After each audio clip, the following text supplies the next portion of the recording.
Maverick News presents The Rick Walker Show. Defrag your mind.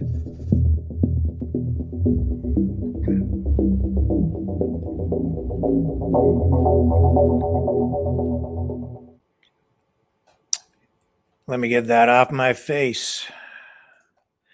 There, I'm back. We're back. Sorry about yesterday. A lot of weird things going on, but we're back. And still dealing with some lighting issues here. But yeah, Maverick News Channel back on the air tonight. We're dealing with some censorship issues, some banning issues, but we're working through it, and we are on the air tonight. Also dealing with some plumbing issues ongoing. Not to worry, though. We will persevere. Lots of news to talk about. Enough above all that. Let's get on with the news, because there are some important stories to deal with. School shooting in Nashville. Runaway train out in California. We'll bring you the latest on that in just a moment. Canadian Taxpayers Federation with a message to Canada's finance minister a day ahead of the federal budget in Canada. Reaction to that school shooting, too, coming up from the White House. What else do we have for you? Oh, yes. What are they referring to this as? New legislation in the United Kingdom dealing with precision bred is the way they're referring to this. It's genetic engineering. We're going to talk about that because it's not just referring to plants and animals for food production, which is what the legislation through the mainstream media is being described as. This piece of legislation is also referring to humans. Just going to draw your attention to that tonight. Also, sovereignty. It's at the core of everything. It really is. Not just domestically, as we're talking about constitutional issues, rights and freedoms, but also internationally.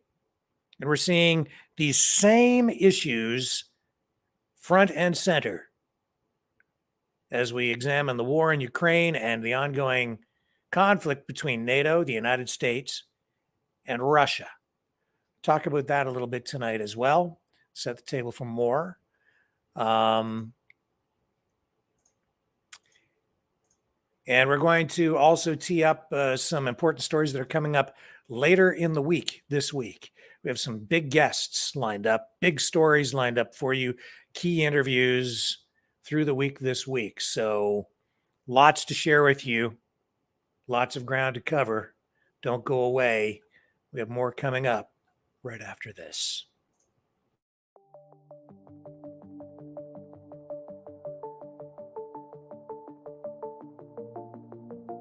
Greetings, brave Mavericks. Our quest for truth continues. We go beyond fake news. Together we expose propaganda. Together we pull others out of rabbit holes. We are maverick thinkers. We are all unique individuals, defenders of individual rights and freedoms, credible, trusted, grounded in reality. Maverick News. Defending free speech. Donate at freedomreporters.com. Do it now. Tomorrow may be too late. Maverick News. The world is watching.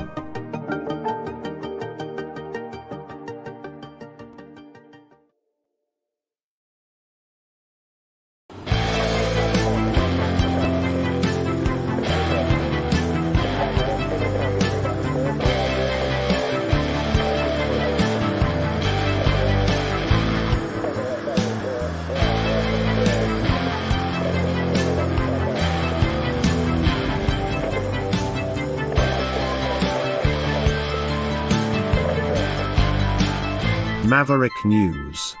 Fighting for freedom.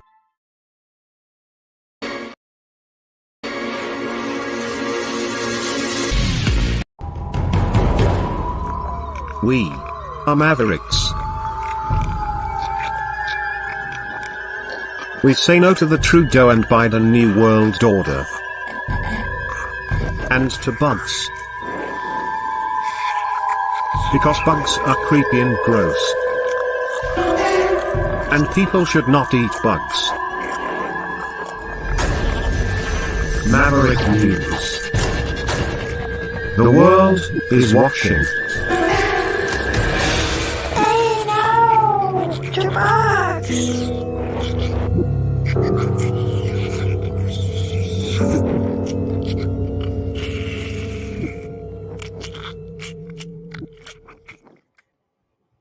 Lead story tonight, Runaway Train, California. That's what we put up on our thumbnail. Extremely concerning. The latest information is that it is a train with 180 cars, no crew aboard. It was a runaway train, but it has derailed in Kelso, California. So it was pulling 180 cars, as I say, when the crew realized the train was out of control. It was traveling at about 80 miles per hour. So the news we have is that the crew had to jump off the train. So at the time of this incident, it was traveling across the Mojave Desert, headed towards the city of Barstow in San Bernardino County.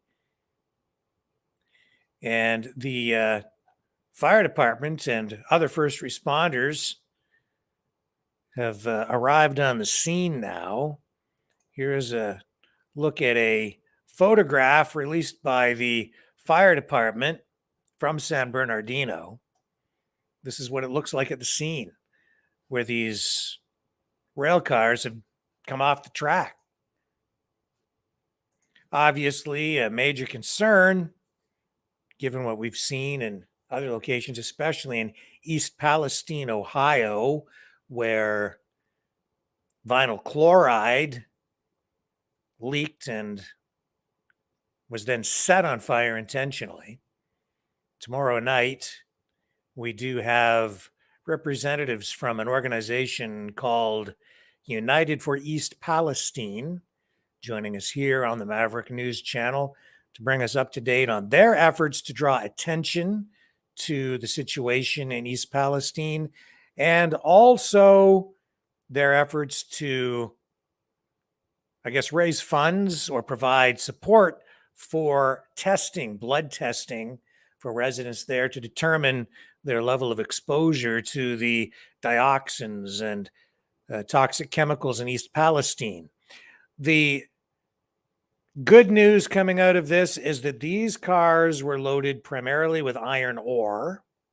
And even though the train was leaking fuel, we are told tonight by officials that the derailment poses no environmental hazard, no safety hazard because of any leaking chemicals to the public. So hazmat crews have responded to the area, but as I say, we're told that there is no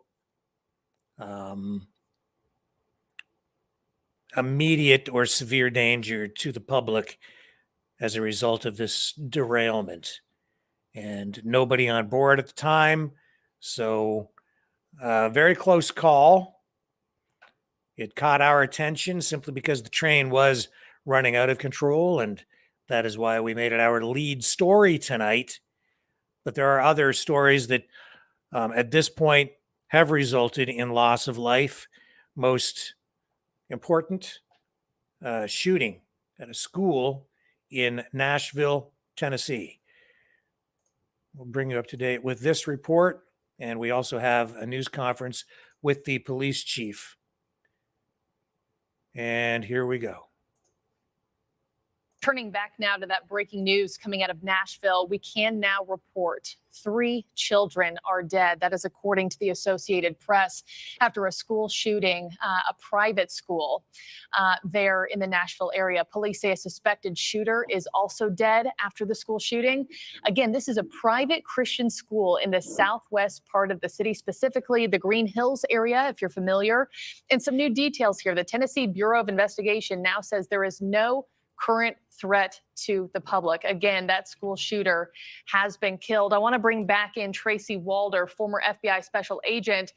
Tracy, thanks for sticking with us through this breaking news. That new update, 3 children are now dead. How does this change things there on the ground in Nashville? I mean, obviously, this is now a murder investigation. I don't know how much it really changes the nature of the investigation, especially because the gunman is now dead. But I think what they're going to have to start looking at is what school security procedures were in place. It sounds to me, based on what I've seen, is that the gunman was engaged immediately when he came on campus. So it's hard to know how deep he penetrated into that campus. But that's one thing that they'll be doing. Another thing that they'll also be doing is looking at, where the gun was purchased, how the gun was purchased, and who this individual was. And just so heartbroken for these families and the parents of those 3 children. Tracy, this has obviously happened so quickly. There's no chance that next of kin has been notified, right? Or am I wrong? It's hard to say, Marky. I don't know. It depends on whether or not the school was able to identify some of these little ones or not quickly. I would imagine next of kin would not know at this time, and they're not going to release the names anytime soon. These are minors, so it's really up to their families whether or not they want their names released. Yeah. Something else I wanted to pick your brain on, when this first was breaking, we were hearing conflicting reports, active aggressor versus active shooter. What is an active aggressor? I mean, how are those 2 things different? For the most part, it's semantics, right? But at the same time, an active aggressor is more of a sort of broad term in that there is an imminent threat and somebody has sort of surreptitiously gone into a scene using aggressive measures. And so at that point, they may have not known if this individual had a weapon or not, which is why they may have used that term. It's hard to say for sure. And then once they found out that the individual did have a gun, they were able to then use active shooter, because we don't know what the 911 calls were like when they came in. And we don't know if the individual or the shooter was identified as having a weapon or not. Okay, so the shooter part of it just makes the aggressor part more specific. Another thing I wanted to show you and pull this up, we have this map, this bird's eye view map. You can see the school, the Covenant School. If we have it, we can pop that. Here it is. Okay, so this building right here with the white roof, that is the school where this shooting has taken place. And just off property, is actually that fire department. Tracy, talk about the importance of the proximity. There we go. You see the mouse circling. That's the fire department.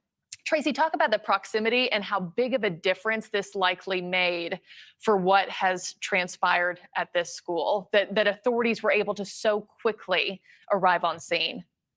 I'm looking at the bird's eye view right now. Well, first of all, I think 2 things. There's 2 entry and egress points. That's really critical in a situation like this. But I also think the fact that the fire, I'm guessing that they're also EMT certified as well, were able to get there so quickly, in my opinion, probably saved a lot of lives, and were probably able to engage the suspect and neutralize him. I really think that absolutely saved lives. It's incredibly fortunate. I did not realize that was a fire station that close by, but that is a very rapid response time. They're literally on the campus and they are able to get to the scene and what we call stop the bleed, and stop individuals from passing away. Oh, Tracy Walder, thank you so much. I know this is not the last time we will talk today. Thank you for your perspective, your expertise, and we'll stay on top of this story. Thank you for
And my microphone is muted. That report courtesy of News Nation. We do know more about the incident. We know that the shooter is being described as a transgender person by the name of Audrey Hale. A very unusual case, very rare for a mass shooter to be female. Now, the mass media and the mainstream media and authorities are describing this person as a transgender person, classifying the person as a female. So I'm not exactly sure how that fits into any of these particular categories, but any way you look at it, it's a very unusual case. The shooter was killed by police at the scene today as this story unfolded. And tonight, the entire community is in mourning. We do have the news conference now with Nashville's police chief. We'll go to that for you here.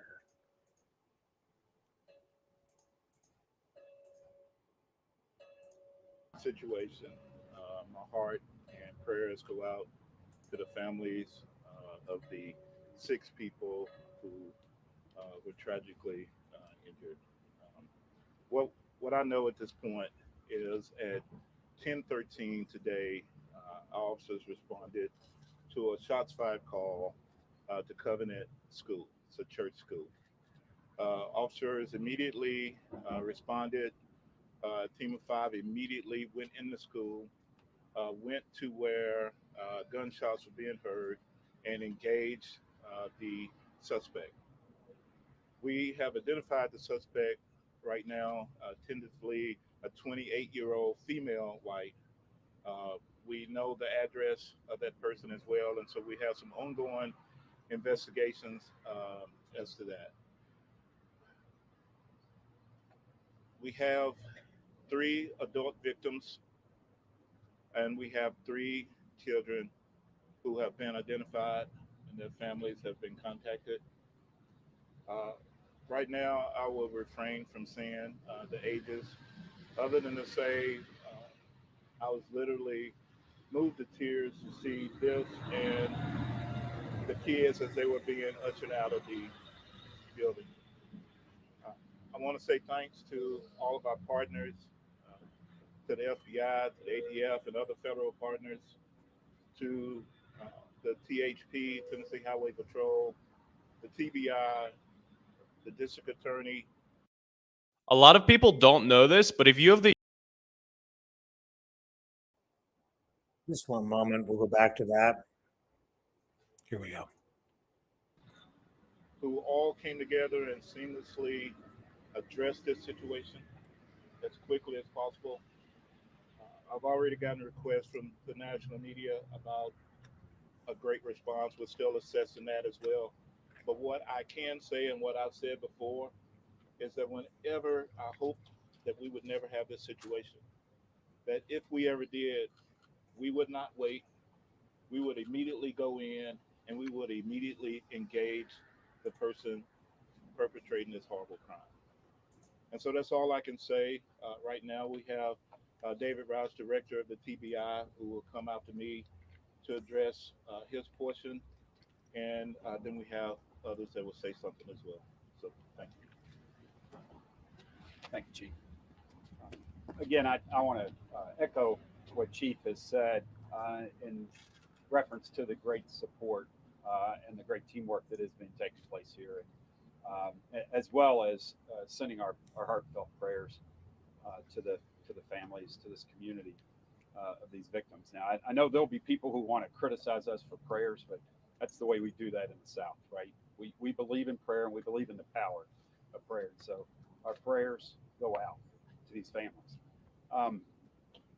The role of the TBI in this investigation is we have been asked by General Funk to assist in the officer involved portion of this incident. So the incident where the officers engaged the suspect, we are assisting the Metro investigation. And the reason we've got Metro doing the primary investigation is because it was a fluid scene. So there wasn't a single stop in the action. So as they investigate the homicides, then we felt it was most appropriate for them to continue that investigation. But we will assist as in our role as an independent oversight on the officer involved situation. And so that will be the role of TBI. We too want to thank all of our partners. It is special. We've had this conversation, unfortunately, too many times in Tennessee, and that is that you wish you wouldn't have to do these types of scenes, but when you do, you want to have the working relationships that we have in our law enforcement community here in Tennessee. It is amazing, and we've all come together as one and working very tirelessly, and we'll continue to work together to address this situation. It's a horrible, senseless tragedy, and we will be here working with our partners to get through it. Next, I'd like to introduce the District Attorney General for this area, Glenn Funk. This is the ultimate crime when school children and caregivers are the victims of senseless gun violence. Can't say anything before we first express our concerns for the victims and their families and the extended number of victims that are traumatized by today's events. I came out on the scene today because our current operating procedure is that when an officer is involved in a shooting, that the TBI comes out, and I knew that this was a unique case, and I want to make sure that everything was handled appropriately. Director Roush was out here almost at the exact same time I got here, and Chief Drake had already been on the scene for a while. The three of us met and talked about how the investigation was going to be handled. We made a joint decision affirming what the two law enforcement leaders, how they wanted to proceed, which was that Metro was going to handle the bulk of this, but the TBI would participate in a capacity to continue with making sure that we have transparency and everything, and to make sure that any backup that MNPD needs in the continued investigation would be provided. Can't not stress enough how seamlessly that worked to have a conversation, a decision to be made quickly and appropriately as far as how the case is going to be handled from here. Hats off to Chief Drake and to Director Roush. Also want to thank Chief Swan and our federal partners as well. While I cannot comment about the ongoing nature of the investigation, really impressed with the work that's being done by law enforcement. Okay, we're going to pull out of that news conference for the moment. What we're going to do is go to the White House, to the media briefing there, where this mass shooting has also been addressed. And we'll start here. We go.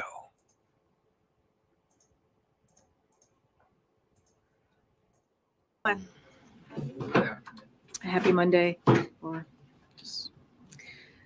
So we're seeing the heartbreaking news of another shooting of innocent school children, this time in Nashville, Tennessee. The president has been briefed on the situation, and our team is in contact with DOJ and local officials about what is known so far. We want to express the president's appreciation for the first responders and prayers for all the families affected by this shooting. While we don't know yet all the details in this latest tragic shooting, we know that too often our schools and communities are being devastated by gun violence. Schools should be safe spaces for our kids to grow and learn, and for our educators to teach. As you all know, President Biden has taken more action than any president in history on gun safety, from nearly two dozen actions, including the executive order he just signed last month, or this month, pardon me, to the Bipartisan Safer Communities Act legislation he signed into law after the tragedies in Uvalde and Buffalo. He also believes it's not enough. We must do more, and he wants Congress to act, because enough is enough. In his State of the Union, the president called on Congress to do something to stop the epidemic of gun violence, tearing families apart, tearing communities apart. How many more children have to be murdered before Republicans in Congress will step up and act to pass the assault weapons ban, to close loopholes in our background check system, or to require the safe storage of guns? We need to do something. Once again, the president calls on Congress to do something before another child is senselessly killed in a preventable act of gun violence. Again, we need to do something. I also wanted to say a few words about the deadly tornadoes that tore through Mississippi on Friday night. As the president said in a statement over the weekend, he and the First Lady are praying for those who lost loved ones in these tornadoes. To that end, President Biden approved an expedited major disaster declaration for Mississippi early Sunday morning and ordered federal funding be made available to support emergency response efforts in the areas affected by the severe storms. Secretary Mayorkas and FEMA Administrator Deanne Criswell were also on the ground yesterday to assess the damage, survey emergency response efforts, and meet with Governor Reeves and other state and local officials. We remain committed to doing everything we can to help those impacted by these storms and help them recover. Tomorrow, President Biden will travel to Durham, North Carolina to kick off the Investing in America tour with a visit to Wolfspeed, a manufacturer of semiconductor chips that is investing $5 billion to expand their North Carolina operations and create 1,800 good paying jobs right here at home. Over the next 3 weeks of this tour, the president, vice president, first lady, second gentleman, and members of the cabinet will fan out over 20 states across the country to visit communities benefiting from Investing in America agenda. This includes places that are seeing new and expanded manufacturing facilities and creating new jobs thanks to the Inflation Reduction Act and CHIPS and Science Act, groundbreakings of new infrastructure projects funded by the bipartisan infrastructure law, and small businesses that stayed afloat or started because of help from the American Rescue Plan. They'll highlight not only the impact of President's economic agenda in these communities, but also what's at stake if MAGA Republicans in Congress get their way and repeal the Inflation Reduction Act, hike taxes on hardworking families, and slash funding for manufacturing, innovation, and research. As the president likes to say, budgets are a statement of values. That's why his budget cuts taxes for working people and families with children by almost $800 billion. And it pays for that by asking the super wealthy and large corporations to pay their fair share, all while not raising taxes at all for anyone making less than $400,000 per year. Tax proposals for MAGA House Republicans look very different. They want to add over $3 trillion to the debt, with giveaways skewed to the wealthy and large corporations. And even with those huge tax cuts, they're also advancing proposals that would raise taxes for middle-class families, hardworking Americans, and seniors. Now they've even suggested they won't release a budget so they can hide how much of their deep and harmful program cuts are just paying for their tax cuts. That's irresponsible and not supported at all by the American people. And while Republicans in Congress are pushing for tax breaks for ultra wealthy and large corporations, they're also introducing measures to deny millions of their own middle class constituents from getting the student debt relief they need and deserve. We're talking about more than 2.1 million borrowers who have applied for student debt relief in Texas, more than 380,000 borrowers in Louisiana, more than 250,000 borrowers in Iowa. These are hardworking borrowers who, for the most part, make less than $75,000 a year. They're asking for a little extra breathing room as they prepare for loan payments to restart. And how are their Republicans elected officials responding? They're bent on denying middle-class families the relief they need, while at the same time slashing Pell Grants to provide a $3 trillion tax giveaway to the ultra-wealthy and corporations.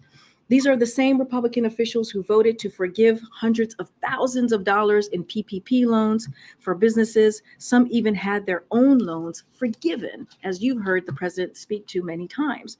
So I want to be very clear here. President Biden will continue to fight for the middle class families as he has been this past 2 years in his presidency. The president has also made clear he will veto H.R. 1, another bill that House Republicans have put forward to drive energy costs up for middle class families, pad the pockets of big oil companies, and endanger the health and safety of all Americans. H.R. 1 would double the cost of energy efficiency upgrades that families need to reduce household bills. It would repeal key provisions of the Inflation Reduction Act to cut energy costs and boost economic development. It would eliminate pollution control requirements that prohibit big companies from polluting the air we breathe. And it will allow petroleum refineries that use hydrofluoric acid, a highly toxic chemical known to cause severe burns, eye damage, declassification of bones, to avoid any requirements to consider safer alternative. It is no wonder the bill was endorsed by big oil companies. And with that, Amr, thank you for your patience. Of course. Kick it off. On Nashville, pointed to last year's bipartisan reforms, as well as alluded to the executive actions, I think, of just a few weeks ago. And then you also pointed it's not a panacea, but is there any disappointment from the administration that these efforts haven't had more of effect on lessening the scourge of terrible violence? Well, I don't have the data in front of me on what the president's executive action has been able to do. Clearly, those are actions that are that he was able to do on the federal level. But the president has been very clear. We need to take more action. We actually need to ban assault weapons.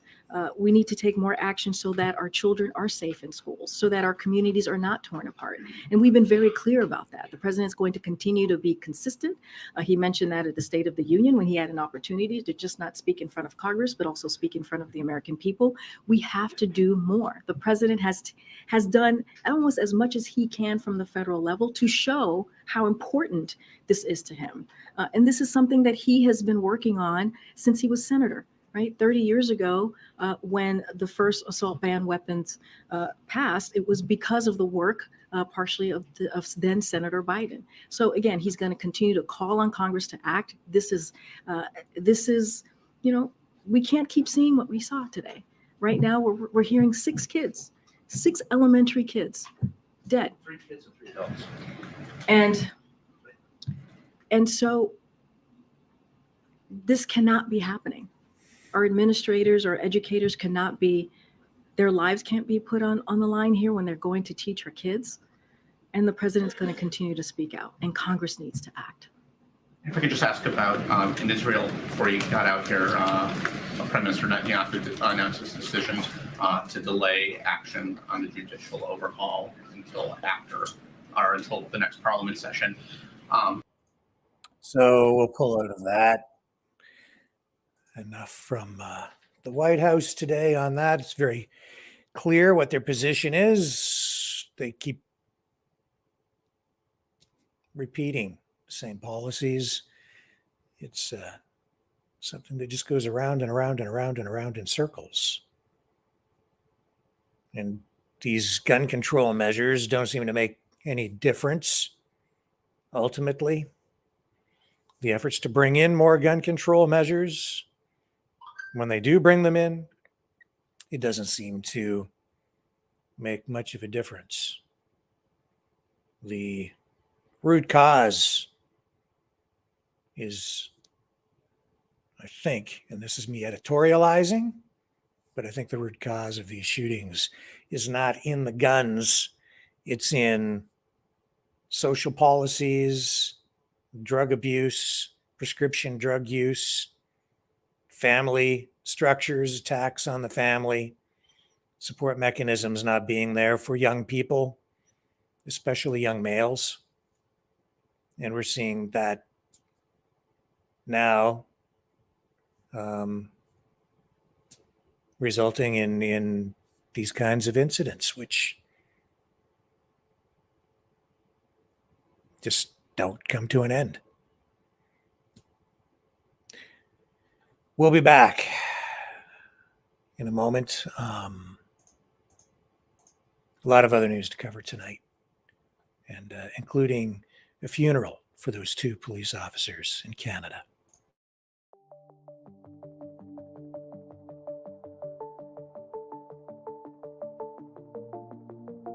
Greetings, brave Mavericks. Our quest for truth continues. We go beyond fake news. Together we expose propaganda. Together we pull others out of rabbit holes. We are maverick thinkers. We are all unique individuals, defenders of individual rights and freedoms, credible, trusted, grounded in reality. Maverick News, Maverick News. Defending free speech, free speech. Donate at freedomreporters.com. Do it now. Tomorrow may be too late. Maverick News. The world is watching.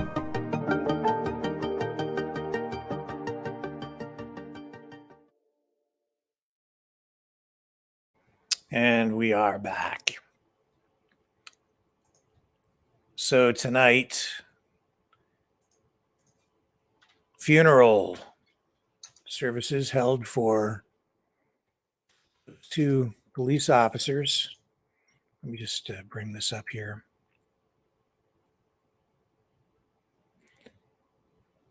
I need just, here we go.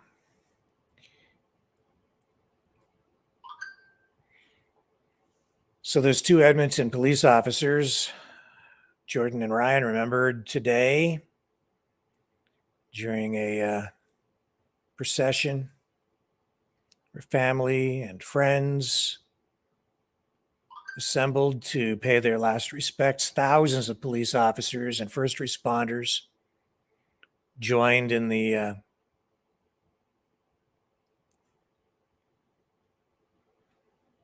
salute to these fallen officers today, which involved a procession from the Alberta legislature to Rogers Place. And following that, there was a regimental funeral. I have the photos of the 2 officers here. Travis Jordan and Constable Brett Ryan.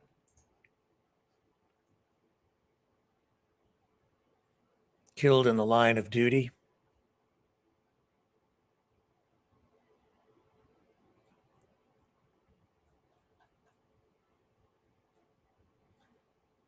And as I say, thousands of police officers there today to pay their last respects. Killed in an incident where they were called to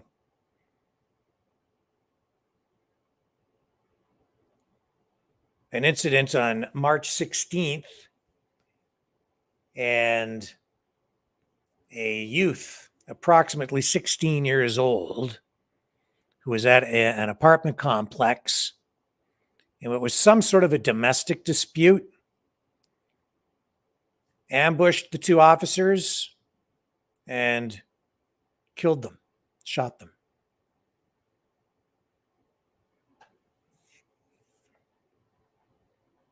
The incident is still under investigation, and we will be providing updates on that as more information becomes available. But today, these are some images from the scene today. As you can see, thousands of police officers marching through the downtown of Edmonton.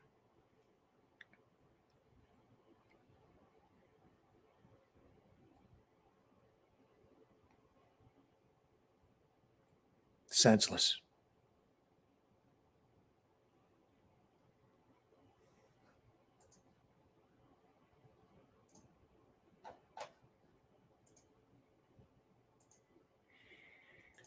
So yes, we will update that. Now out of, we were talking about that runaway train earlier. There was also this incident. A Canadian Pacific train derailed in rural North Dakota and did spill chemicals. This happened Sunday night, overnight. And even though hazardous materials were spilled, local authorities and the railroad there both say, again, that there is no threat to public safety. No injuries, no fire associated with this derailment. It did occur in a rural area outside of Windermere, a town that has a population of several hundred people. It's about 60 miles or 97 kilometers southwest of Fargo. Canadian Pacific spokesperson Andy Cummings says that 31 of the 70 cars involved left the tracks. This happened about 11:15 p.m. last night. And some of the cars did leak liquid asphalt. However, there are no waterways near there, according to officials, and there is no danger to the public. It's expected to take, I think, several days for crews to clean up the chemicals there. But this does, again, put railroad safety back in the spotlight,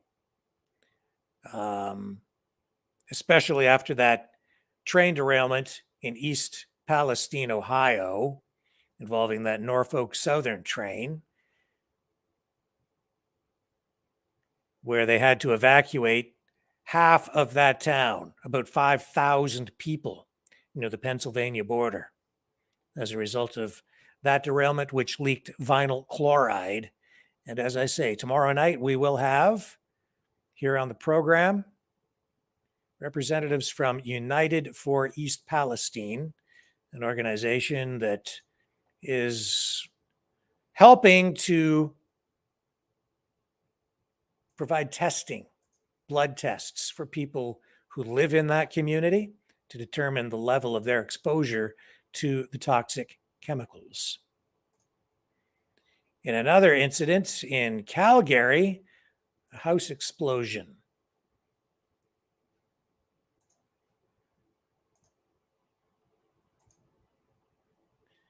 All kinds of things going on, I'll tell you that. It was a massive explosion. It happened in Marlborough around 8:50 a.m. this morning. 10 people were taken to hospital, 6 with life-threatening injuries. And quite a number of people in the area lost their power as a result of the explosion. Let me see, I'm going to check here to see if I can get any of the latest updates.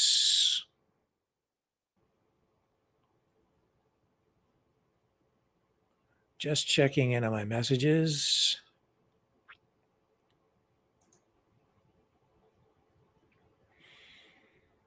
No, we know that 10 people were injured, as I say. And so the latest information that we have here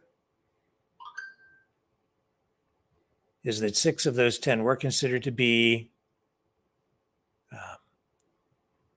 in a pretty bad way, suffering from injuries that were life-threatening. But so far, we are being told that it doesn't look like there were any fatalities.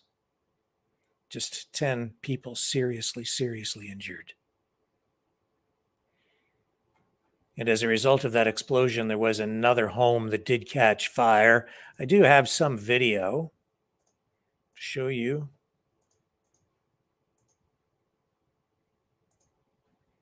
Right here.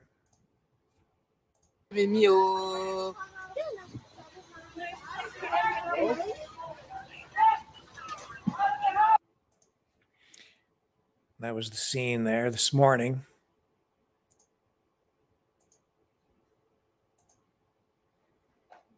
Calgary's fire chief, Steve Dongworth, says in addition to leveling the home that actually exploded, 2 other homes actually caught fire and 8 others were damaged as a result of that explosion.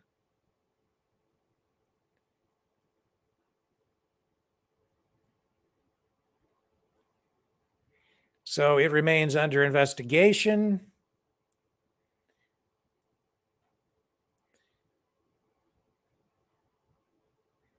And they're looking at the natural gas line there.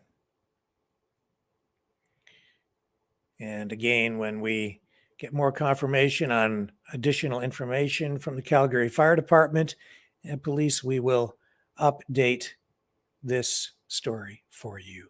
But that is the latest on the Calgary home explosion. And we've seen a couple of those from various cities over the past month. There was another one from Western Canada that occurred in a new subdivision that is under construction. So very concerning. Stay with me. We've got more information and news right after this. Hello, world. Are you awake?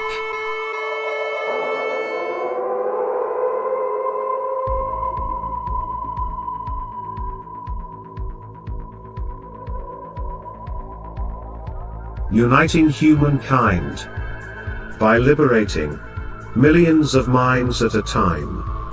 Maverick News. The world is watching.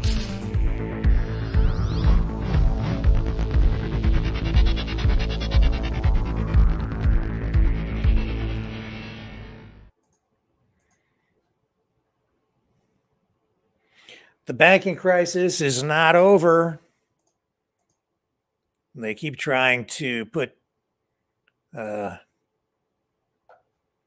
positive face on it, but they're still sorting things out. And tonight we're being told that First Citizens Bank will buy about $72 billion in assets from the failed Silicon Valley Bank, where this banking crisis first bubbled to the surface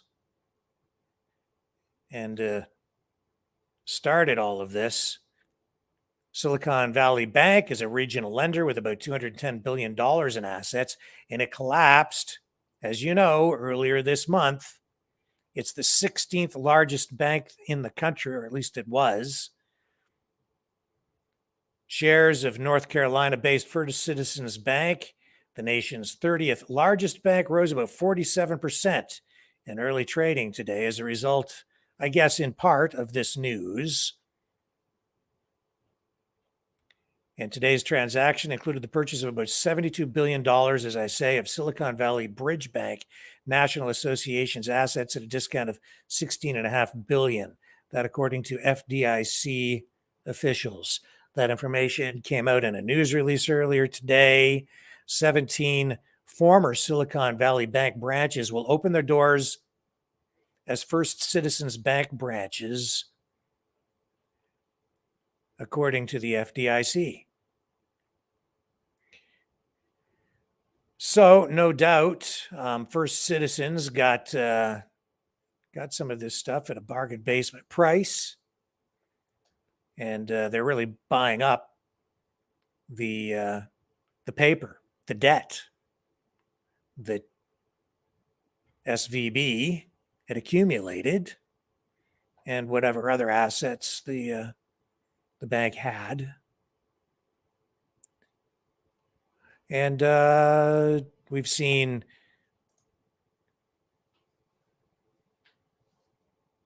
a domino effect within the economy and the banking system, not just in the United States, but also internationally with Credit Suisse and even impact on Deutsche Bank. So the government obviously taking pretty serious steps to stabilize the banking system and restore public confidence. But it's also pretty clear that this is far from over.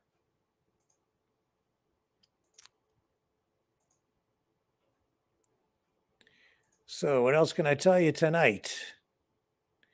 We have, so we got the train derailments out of the way. And we are one day away now. Tomorrow in Canada, the federal budget will be tabled.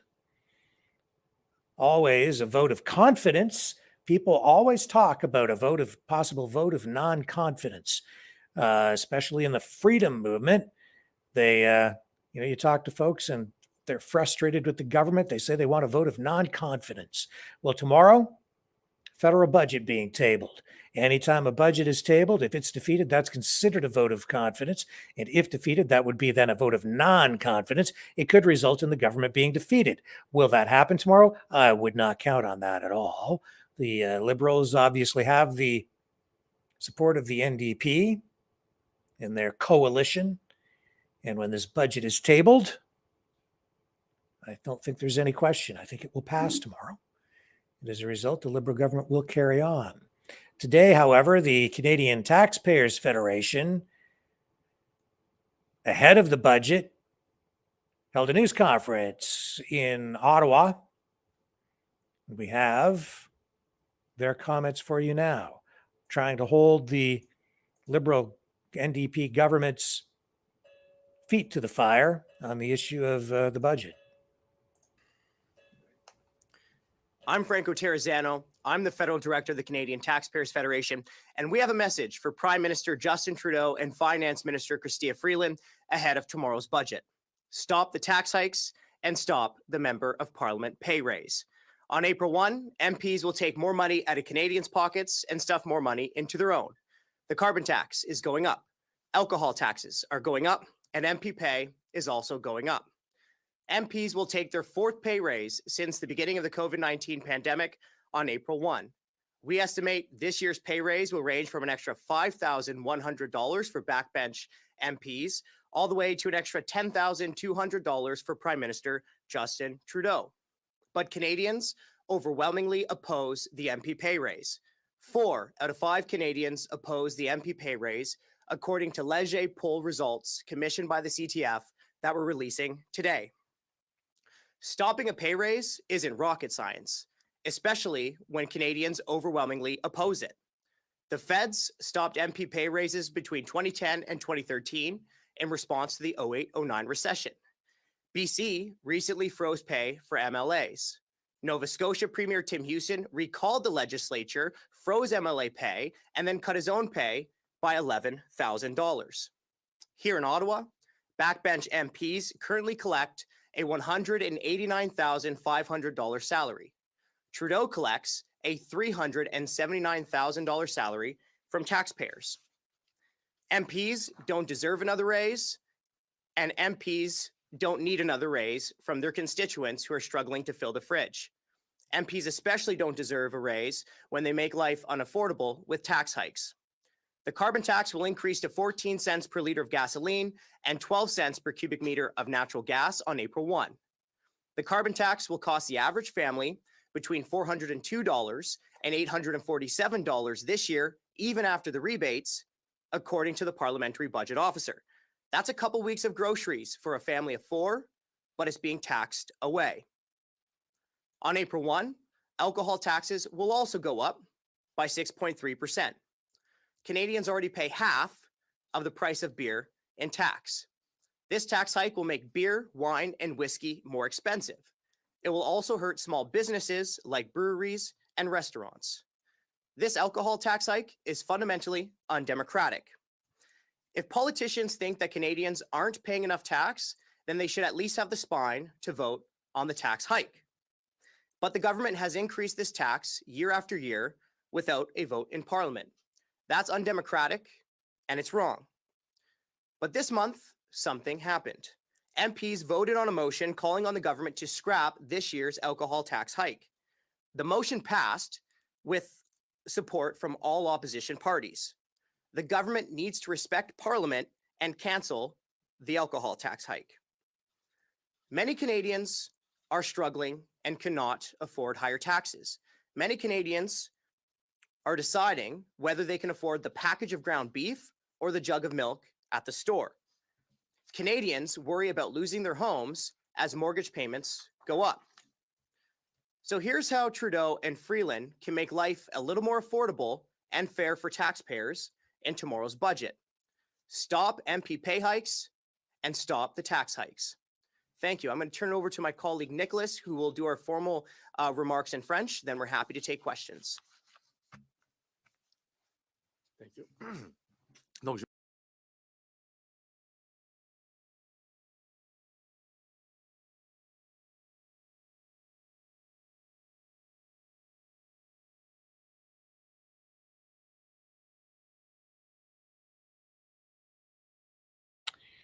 Obviously, a serious budget coming up tomorrow, given the instability in the banking industry globally, the possible impact that it could have in Canada, high inflation, the war in Ukraine, all of these factors coming into play. Well, here's what played out today in the House of Commons during question period. Here's the leader of the official opposition, Pierre Poilievre, Conservative Party of Canada. First up. Oral questions. Question orale. The Honourable Leader of the Opposition.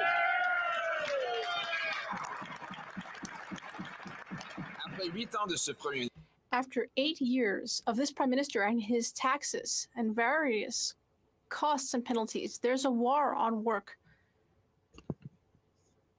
A worker might lose up to 48 cents out of every dollar they earn. You work hard and then you're punished. Mr. Speaker, will this Prime Minister put an end to his war on work by cutting taxes to ensure that you actually earn the money you've worked for? The Right Honourable Prime Minister. Mr. Speaker, since 2015, we have shown that we care deeply about the middle class and those who are working hard to join it. That is how we've brought 435,000 children out of poverty thanks to the Canada Child Benefit. We have created 50,000 childcare spaces up to today by reducing costs by 50%. We have helped 230,000 kids access dental care, and we have added 2 million jobs to the economy by increasing women's participation rate by 3%. These are various measures that the Conservatives voted against, but here on this side of the House, we will continue delivering for Canadians. What we voted against is the Prime Minister's war on work, with higher and higher taxes and clawbacks that punish people for working hard. In fact, a worker can lose as much as 88 cents on the next dollar he or she earns. There's no common sense in that, Mr. Speaker. Why would people work more to just give it over to this Prime Minister? Will the Prime Minister reverse his anti-work taxes, give Canadians a break so that hard work pays off and Canadians can bring home powerful paychecks? The Right Honourable Prime Minister. Mr. Speaker, from the moment we first got elected in 2015, we put success for the middle class in this country at the heart of everything we do, which is why we delivered a Canada Child Benefit that lifted hundreds of thousands of kids out of poverty, why we've invested in clean energy and new jobs that have helped Canadians from coast to coast to coast. We've also delivered a Canada Workers Benefit that the Conservatives voted against that is supporting low-income workers and continuing to be more generous. We move forward on supports for dental and rental for low-income Canadians that Conservatives directly voted against. We will continue to be there for all Canadians, including workers. The Honourable Leader of the Opposition. The only place he's been is in the pockets of Canadian workers, taking away their money. He's raised taxes on paychecks, raised taxes on gas, raised taxes on home heating, raised taxes on food, raised taxes on small businesses. And what does he want to do this Saturday? He wants to raise taxes again. Mr. Speaker, inflation is at a 40-year high after 8 years of this Prime Minister. Canadians cannot afford to eat, heat, and house themselves. Will he show a little bit of restraint and commit in tomorrow's budget to no new taxes? The Right Honourable Prime Minister. Mr. Speaker, we've demonstrated every step of the way that we're there to support workers, that we're there to support Canadians, and that's exactly what we've done. When we lowered the small business taxes to record levels and even allowed larger growth from small businesses while continuing to benefit from those. We've continued to step up on supports for workers, continued to step up on supports for families, and that has created both economic growth that has benefited everyone as opposed to the trickle down that the Conservatives still push with tax breaks for the wealthiest, as we have continued to grow the economy in meaningful ways for everyone. Hear, hear. The Honourable Leader of the Opposition. Is his. He wants to take away everybody's money, centralize it in his own hands, and promise that it will trickle down through his mighty bureaucracy and all of the prodigious interest groups that gobble it up. And there'll maybe be a few little drops that get down to the people who actually earned it in the first place. You know, when I first said deficits would cause inflation, all of the experts disagreed, and now they all agree with me. In fact, even the finance minister has now come around to my view, admitting that deficit spending causes inflation. That's why people are paying more than at any time in 40 years. Will he cap government spending and put an end to the inflationary deficits tomorrow?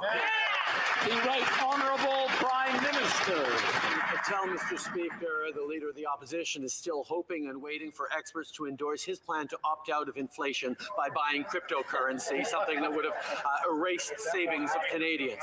The fact is, tomorrow, Mr. Speaker, we're bringing forward a budget that is focused on affordability and supporting Canadians. It's going to be delivering healthcare results for Canadians right across the country and creating great jobs for the middle class in a clean and growing economy. Those are the focuses that we've been laser focused on over the past many years on Canadians. We will continue to step up and be there to grow the economy and support all Canadians. The Honourable Leader of the Opposition.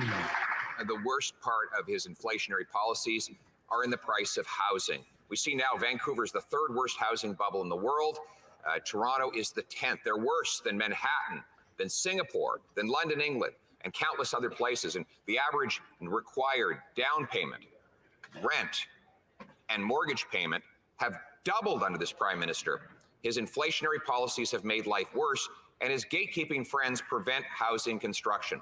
Will he announce in tomorrow's budget serious penalties for those gatekeepers that drive up housing prices so that hardworking Canadians can bring homes they can afford? Thank you. The Right Honourable Prime Minister. We know Canadians are struggling with the cost of housing, whether it's a young family looking to buy their first home or a student looking for an affordable apartment near campus. This is why we've taken action on so many fronts, from helping Canadians save up for their first home to investing in building and repairing more homes, including supporting local governments to fast-track the creation of 100,000 new homes, providing support for low-income renters, which the Conservatives voted against, and ensuring houses are used as homes, not investment vehicles, by curbing unfair practices that drive up prices, including banning foreign home buyers and a federal anti-flipping rule. L'Honorable Député de la Prairie. The Honourable Member for La Prairie. Let's talk about Chinese interference, Mr. Speaker. No, this government hasn't been able to sweep it under the rug. On Thursday, the House voted in favor of a public independent inquiry on Chinese interference. The Bloc Québécois, the NDP, the Conservatives are all in favor, and 72% of Canadians are for it. Even the member for Don Valley North is for it. Even the Liberal, who is facing the most serious allegations, is asking for an inquiry to cast light on this. When will the Prime Minister understand that the only defensible option is a public inquiry? The Right Honourable Prime Minister. Mr. Speaker, I take this very seriously. It is a non-partisan issue, or an issue that should never be partisan. That is why we have appointed an unimpeachable, non-partisan expert, the former Governor General, David Johnston, who will review this matter and decide whether to call for an inquiry or another type of investigation, and we will certainly implement his recommendations. 2 national security organizations will investigate the matter, and they will get to the bottom of it. The Honourable Member for La Prairie. Mr. Speaker, I was forgetting that the Prime Minister is not the only one who doesn't want an inquiry. There's also his good friend, the Liberal Jean Chrétien, who also doesn't care about interference. Unless, and I'm quoting him, the ambassador or consul of China is running around with envelopes with cash in them. So according to Jean Chrétien, if there aren't any envelopes full of cash, apparently there's no reason to investigate what's happening to our democracy. Is that really the liberal ethical standard, Mr. Speaker? Does the Prime Minister like to see that his only ally against an independent inquiry is the father of the sponsorship scandal? The Right Honourable Prime Minister. Mr. Speaker, we can see here how the Bloc Québécois is trying to make this into a partisan issue, but it isn't. This is a serious matter that must be addressed impartially and independently. And that is exactly why we asked an extraordinary Canadian who has often proved his loyalty and service to the country. That is why we have asked him to oversee all necessary processes to get to the bottom of things and to ensure that Canadians know that we are doing everything we can to fight foreign interference. That is the serious approach that Canadians deserve, not partisan attacks. For Burnaby South. Millennials in Canada are feeling the squeeze of inflation more than the rest of Canadians. In fact, a CBC article reports the trustee insolvency has concluded that Canadian millennials have been dealt a bad hand. And it's true. You look at it, they got student debt, they've got bad credit card debt, and post-pandemic tax debt from collecting CERB. In fact, it means that more and more millennials are filing for bankruptcy. In the interest of generational fairness, will the Prime Minister confirm today there will be measures in the budget to give young Canadians a break? The Right Honourable Prime Minister. Mr. Speaker, from the moment we first took office in 2015, our focus has been on supporting young people and supporting all Canadians. And we recognize, for example, that millennials are struggling with the costs of housing, whether it's a young family looking to buy their first home or a student trying to rent an apartment near campus. That's why we've been taking action on so many fronts. On housing, we've been helping Canadians save up for their first home. We've been investing in building and repairing more homes, including by supporting local governments to fast-track the creation of 100,000 new homes. We're providing support for low-income renters, which Conservatives voted against. We're ensuring houses are used as homes, not investment vehicles. The Honourable Member for Burnaby South. Mr. Speaker, it's clear that the cost of living is going up. It's harder and harder to make ends meet or to buy groceries. We learned recently that the government will announce a grocery rebate in the budget. So today, I would like to confirm that that rebate is the same thing as what we've been asking for a long time, to double the GST rebate. The Right Honourable Prime Minister, I know that all my colleagues here on all sides of the House are looking forward to seeing how we're going to help Canadians in tomorrow's budget, but they will have to wait, like everyone else, to see all the measures that we will be bringing forward. But I will say that we will be there to help with the cost of living. We will be there to help youth, seniors, and all workers with measures that will help during this difficult period, while ensuring that we also get results in our healthcare system and that we create good middle-class jobs in a greener and more sustainable growing economy. The Honourable Member for Calgary, Forest Lawn. 8 years of this Prime Minister's high taxes and higher government spending, 50% of insolvencies and bankruptcies are on the backs of our millennials, despite them only taking up a quarter of the population. They're borrowing at record deficits just to get by. And the dream of home ownership is dead for 9 out of 10 Canadian young people who say they'll never get into a home thanks to these Liberals. They'll make it even harder when they jack up their failed carbon tax on April the 1st. Will this Prime Minister today commit to no new taxes in tomorrow's budget so Canadians can get into housing? The Honourable Parliamentary Secretary. Mr. Speaker, since forming government, our government has reduced poverty in this country by 56%. That's 2.7 million Canadians, mostly seniors and children, who are better off because of our government. We've done that by increasing investments in affordability, investments in things like childcare, like dental care, like healthcare, and we're well positioned for the future. With our debt to GDP ratio and our deficit lower than any other country in the G7, and Canadians themselves have produced over 830,000 jobs since the start of the pandemic. The Honourable Member for Calgary, Forest Lawn. Speaker, less let's look at the record of the most expensive housing minister in Canada's history. This genius spent $89 billion to give Canadians double the cost on mortgages and rents, and now it costs double just to save up for a home. These geniuses also made the cost of everything going into a house double, like gas, groceries, and home heating, and they're going to jack that up even further with their failed carbon tax on April the 1st. Again, will they commit to no new taxes in tomorrow's budget, yes or no?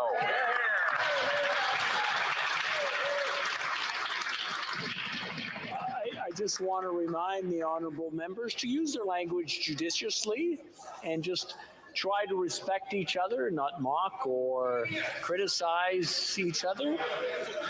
The Honorable Minister of Housing. Mr. Speaker, I guess when you don't have much of a housing plan, you resort to gimmicks and buzzwords and attacks against your fellow colleagues. But, Mr. Speaker, what we have done from day one is focus on all Canadians in different spectrum of the housing sector, whether it is getting people off the street, building permanently affordable housing for those experiencing homelessness, building more deeply affordable housing for the most vulnerable, making sure that we're increasing the supply of new rentals, and yes, building more home ownership options for first-time home buyers. We've done all of that despite the party opposite voting against each and every measure, Mr. Speaker. The Honourable Member for Thornhill. Speaker, the cost of owning or renting a home in Canada has doubled. The cost of heating that home has doubled. The cost of getting groceries in Canada has gone up by double digits. And despite the inflation that Canadians are paying and the surge in revenue that's actually creating for this government, their unnamed sources are conditioning Canadians for more spending and higher deficits in tomorrow's budget. So simple question, will the Prime Minister tell Canadians today that he, tomorrow, will not raise taxes on them? The Honourable Parliamentary Secretary. Mr. Speaker, it's a pleasure to remind the member opposite that it was our government that actually reduced taxes for the middle class, not once, but twice. Reduced taxes for small businesses, not once, but twice. While inflation is a global phenomenon, we in Canada are very well positioned to take care of it. We have the lowest net debt to GDP ratio in the G7. We have the lowest deficit in the G7, and that's going to allow us to continue to invest in Canadians, in good, sustainable, clean jobs, and making life more affordable. Okay, we'll pull out of that. In reality, our taxes are at record levels. Never paid more in taxes in Canada. We've never had so much debt as a country. Never has the economy faced such challenges, especially now with the global banking system on thin ice. We shall see where things end up. Inflation, the big monster that the federal government still has to wrestle with as it prepares to table its budget tomorrow.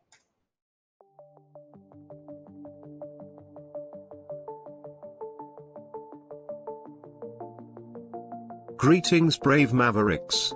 Our quest for truth continues. We go beyond fake news. Together we expose propaganda. Together we pull others out of rabbit holes. We are maverick thinkers. We are all unique individuals. Defenders of individual rights and freedoms. Credible. Trusted. Grounded in reality. Maverick News. Maverick News. Defending free speech. Free speech. Donate at freedomreporters.com. Do it now. Tomorrow may be too late. Maverick News. The world is watching.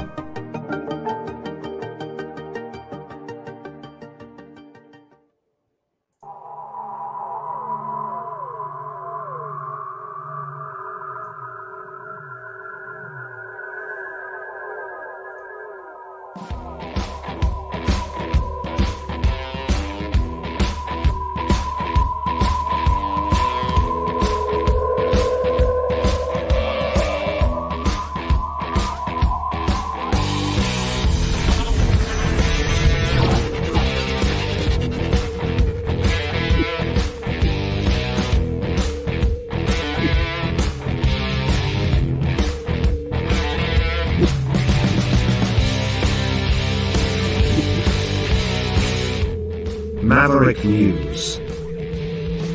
The world is watching.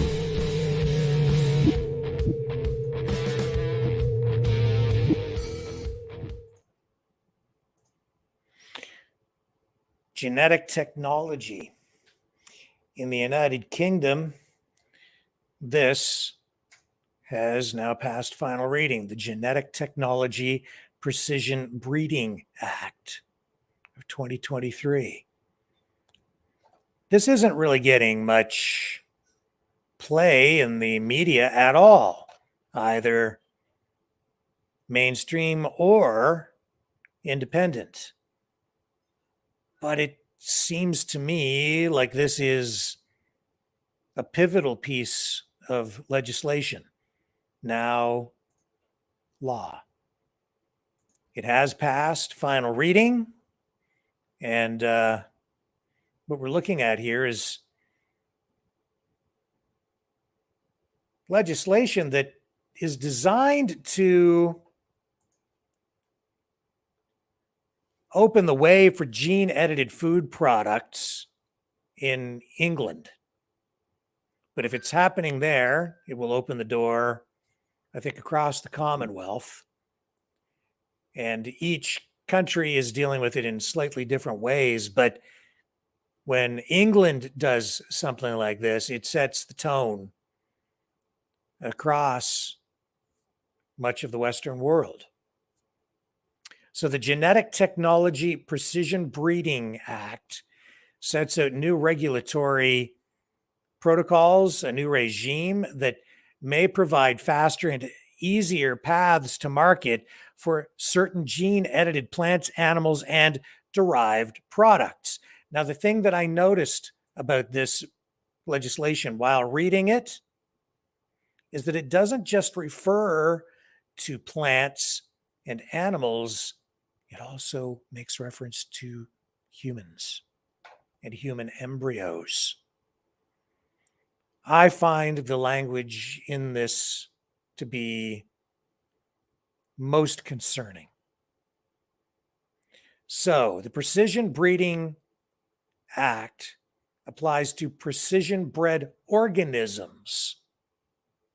These are defined in the Act as plants and animals that have been genetically modified through the use of modern biotechnology. This is a real thing, not a conspiracy theory. This is all available on the government website at legislation.gov.uk. You can find the whole thing right there. So the definition of modern biotechnology for the purposes of the Precision Breeding Act aligns with the set of techniques listed in Regulation 5.1A or B of the Genetically Modified Organisms Regulations of 2002. Ultimately, the effect of the Precision Breeding Bill is to create a distinction in law between precision bred organisms and all other genetically modified organisms, or GMOs, which I'm sure you've all heard about. And I know many of you out there probably try to avoid purchasing GMO products at the supermarket. So I'm still studying all of this, but as I say, the thing that really got my attention when I started to read this bill, after having this really brought to my attention, was the reference to humans, to human embryos. And as you scroll down and look at this document, precision bred organism in Part 1. In this act, precision bred organism means a precision bred plant or a precision bred animal. Part 2, for the purposes of this act, an organism is precision bred if any feature of its genome results from the application of modern biotechnology. Every feature of its genome that results from the application of modern biotechnology is stable. Every feature of its genome that results from the application of modern biotechnology could have resulted from traditional processes, whether or not blah, blah, blah, blah, blah, blah, blah, blah, blah. is genetically modified organisms, plants and animals. This might seem like it is only aimed at the production of food and agribusiness, but when you scroll down and you find references in here to human embryos, my radar goes up. A big red flag is signaled for me. This, to me, is legislation that is flying in under the radar, where people are not paying much attention. And these references to human embryos is kind of being added in here. Meaning of relevant animal in section 10. In this act, relevant animal means an animal which is a vertebrate. And the definition of animal in the Animal Welfare Act 2006 is extended for any purposes by virtue of section 1.3 of that act to include invertebrates of any description. Regulations may amend subsection 1 to extend the definition of relevant animal so as to include invertebrates of that description.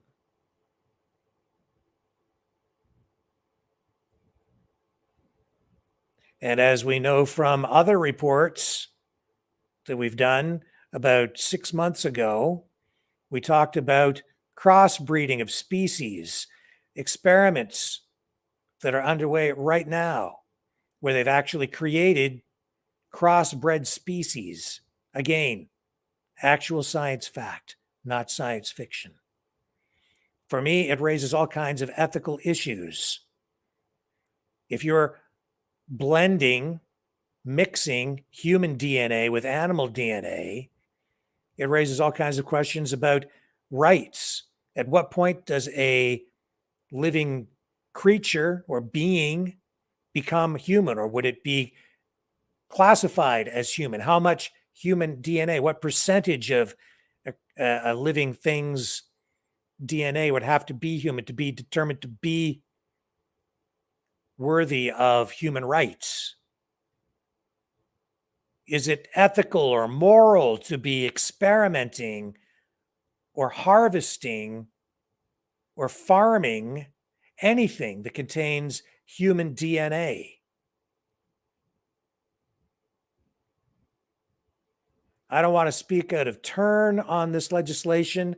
I honestly need to read all of this more thoroughly to get a better understanding of it. But you can find more. You can find the entire document and judge for yourself. I'll put it up on the screen right here.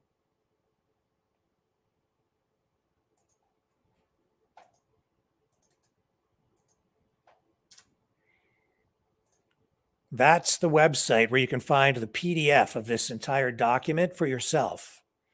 I'll also add it to the description on YouTube and Rumble so that you can find this information for yourself and judge for yourself.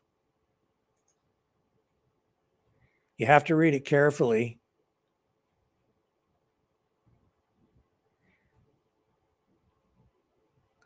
All of this technology, the way that it is being used, makes me very, very uncomfortable. There are provisions in this legislation for penalties to be imposed upon any organization or individual that misuses the technology or releases organisms into the environment or the world without authorization. If they fail to follow this legislation or the laws properly. So it does lay out penalties, but once you release something into the world, at that point, sometimes we've already discovered that it can be too late. So if a genetically modified or virus or a virus that has been manipulated through gain of function research is released into the environment, at that point, the genie is out of the bottle, as we have seen. it just spreads far and wide. If there are actual new organisms or genetically modified animals and plants that are released into the environment, like so many other things directed by, controlled by government and even scientists, there are often unintended consequences. Even though this has passed into law, it seems to me, especially after what we've been through over the past 3 years, that this legislation and any other pending legislation like it, or any other legislation that has been enacted into law in other countries, probably needs some serious, sober second thought or third thought.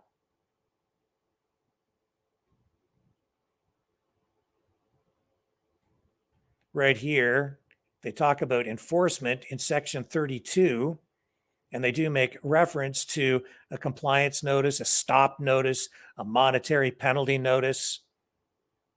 But really, is that enough? Is that really enough? If you have to issue a stop notice, my guess is it may already be too late at that point.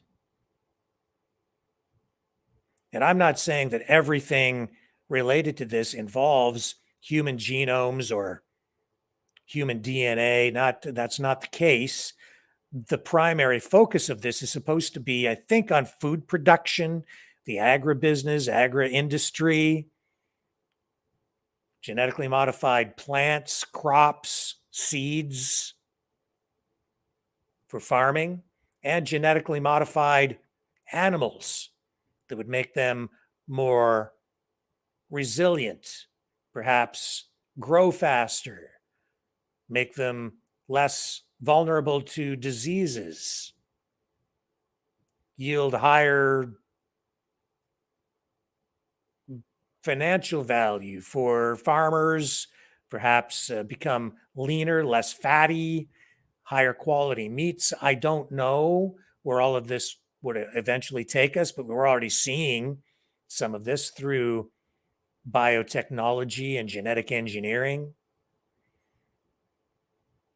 And if you recall, we did that whole episode, probably again about 6 months ago, where we looked at breeding pods and human farming. This is real stuff that they're looking at. It's not that we have these farms in place at this point, human farms, but you know they're looking at it as a real possibility, where you could even have a pod at home to breed a baby instead of having it the natural way. And as a result of that, you actually, they're talking about you being able to pick the genetic characteristics of the child that you order. This may seem like it's focused on agriculture, but a lot of the references in there make me realize that it goes far beyond that. I just draw your attention to it tonight because it has now passed final reading in the UK, and it absolutely needs more scrutiny. Don't go away. More ahead right after this.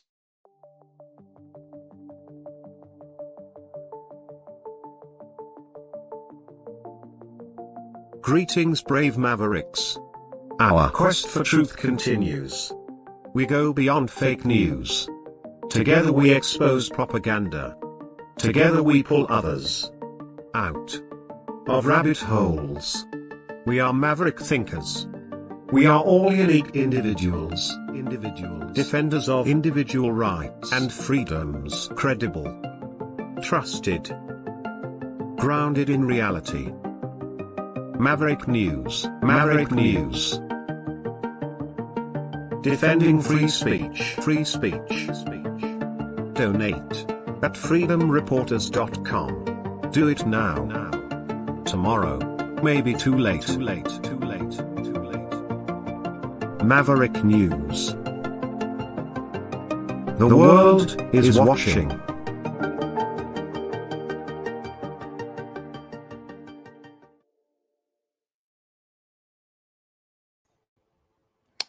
Sovereignty,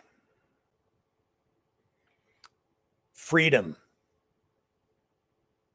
two pretty broad terms.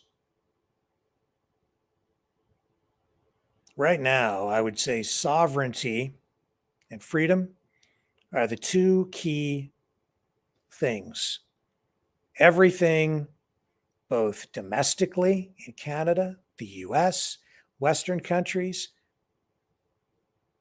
Russia, Ukraine, globally, everywhere. Those are the two key issues.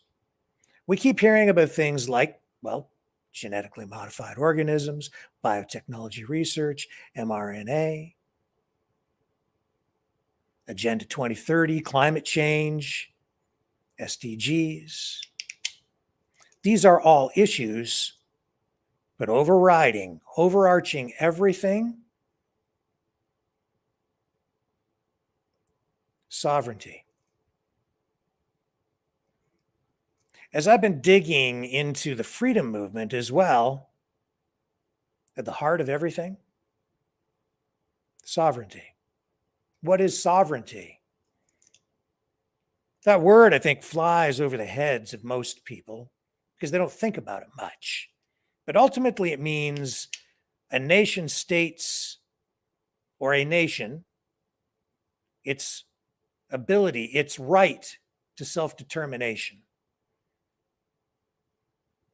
The ability, the preservation of the rights of a nation to determine its own destiny.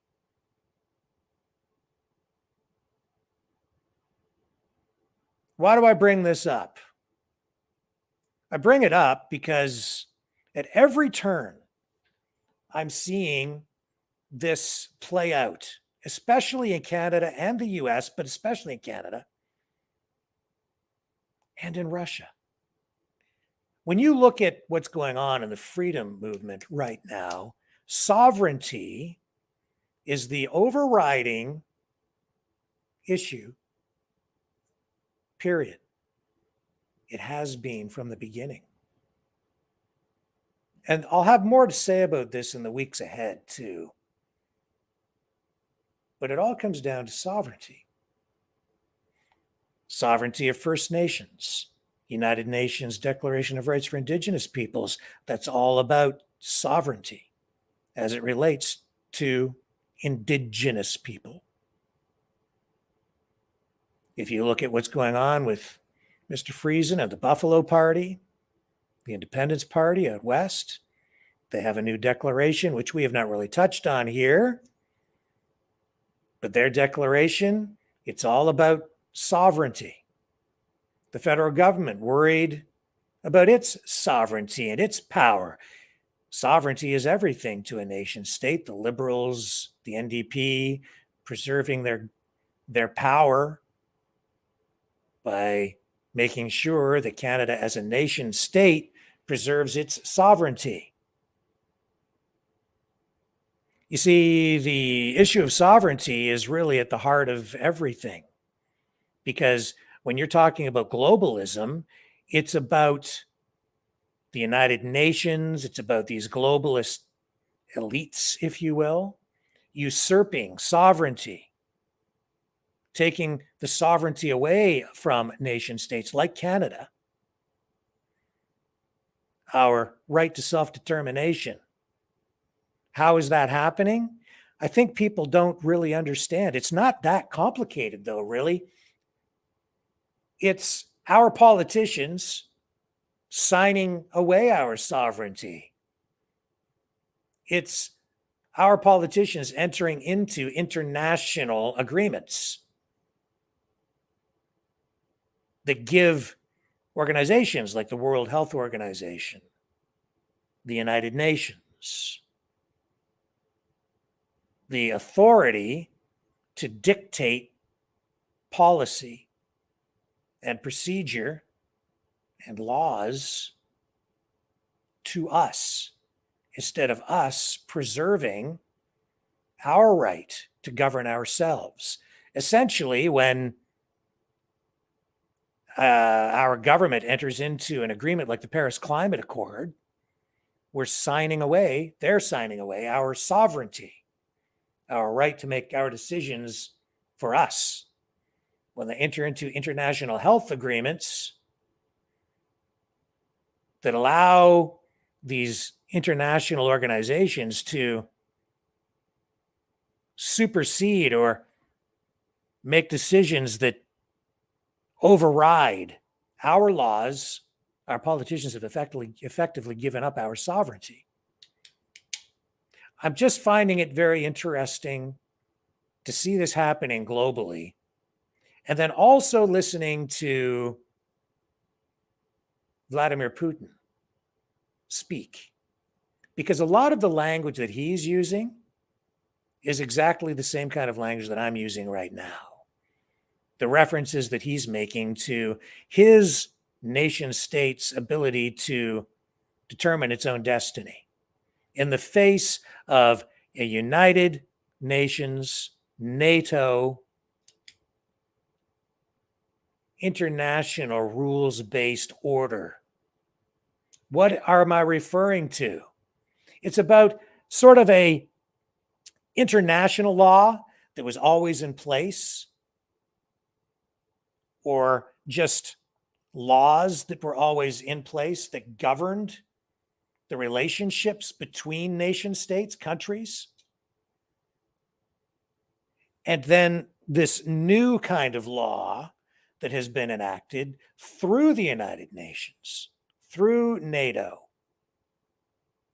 which is a law that is being dictated to other countries based on a collective view of what the law should be, where new laws are being written, new rules, a new rules-based order has been written by UN countries and NATO countries. That's largely what is at stake right now for Russia, its ability to determine its own destiny. In the face of NATO and the United Nations saying, no, we've made these new laws, these new rules, you must follow them. And it's that same actual attitude, it's that same approach to global governance that is being imposed upon us as citizens, where our constitutions are being ignored. That's ultimately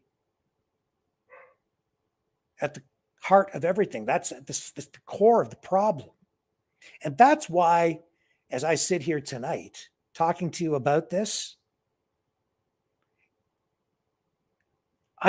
you can begin to understand why so many common citizens like us can relate or understand, or I guess equate the battle that we're fighting against the globalists as people who love our countries, Canada, the US, to what Vladimir Putin is actually up against as well, what he's fighting for. He's fighting to preserve Russia as a nation state in the face of globalist pressure to bend the knee and accept this international rules-based order, which is new. It's rules and laws that have been written by people who belong basically to the United Nations and NATO and the United States. And he's saying, no, Russia is its own country. We get to determine our own destiny, which has always been the case since the creation of Russia.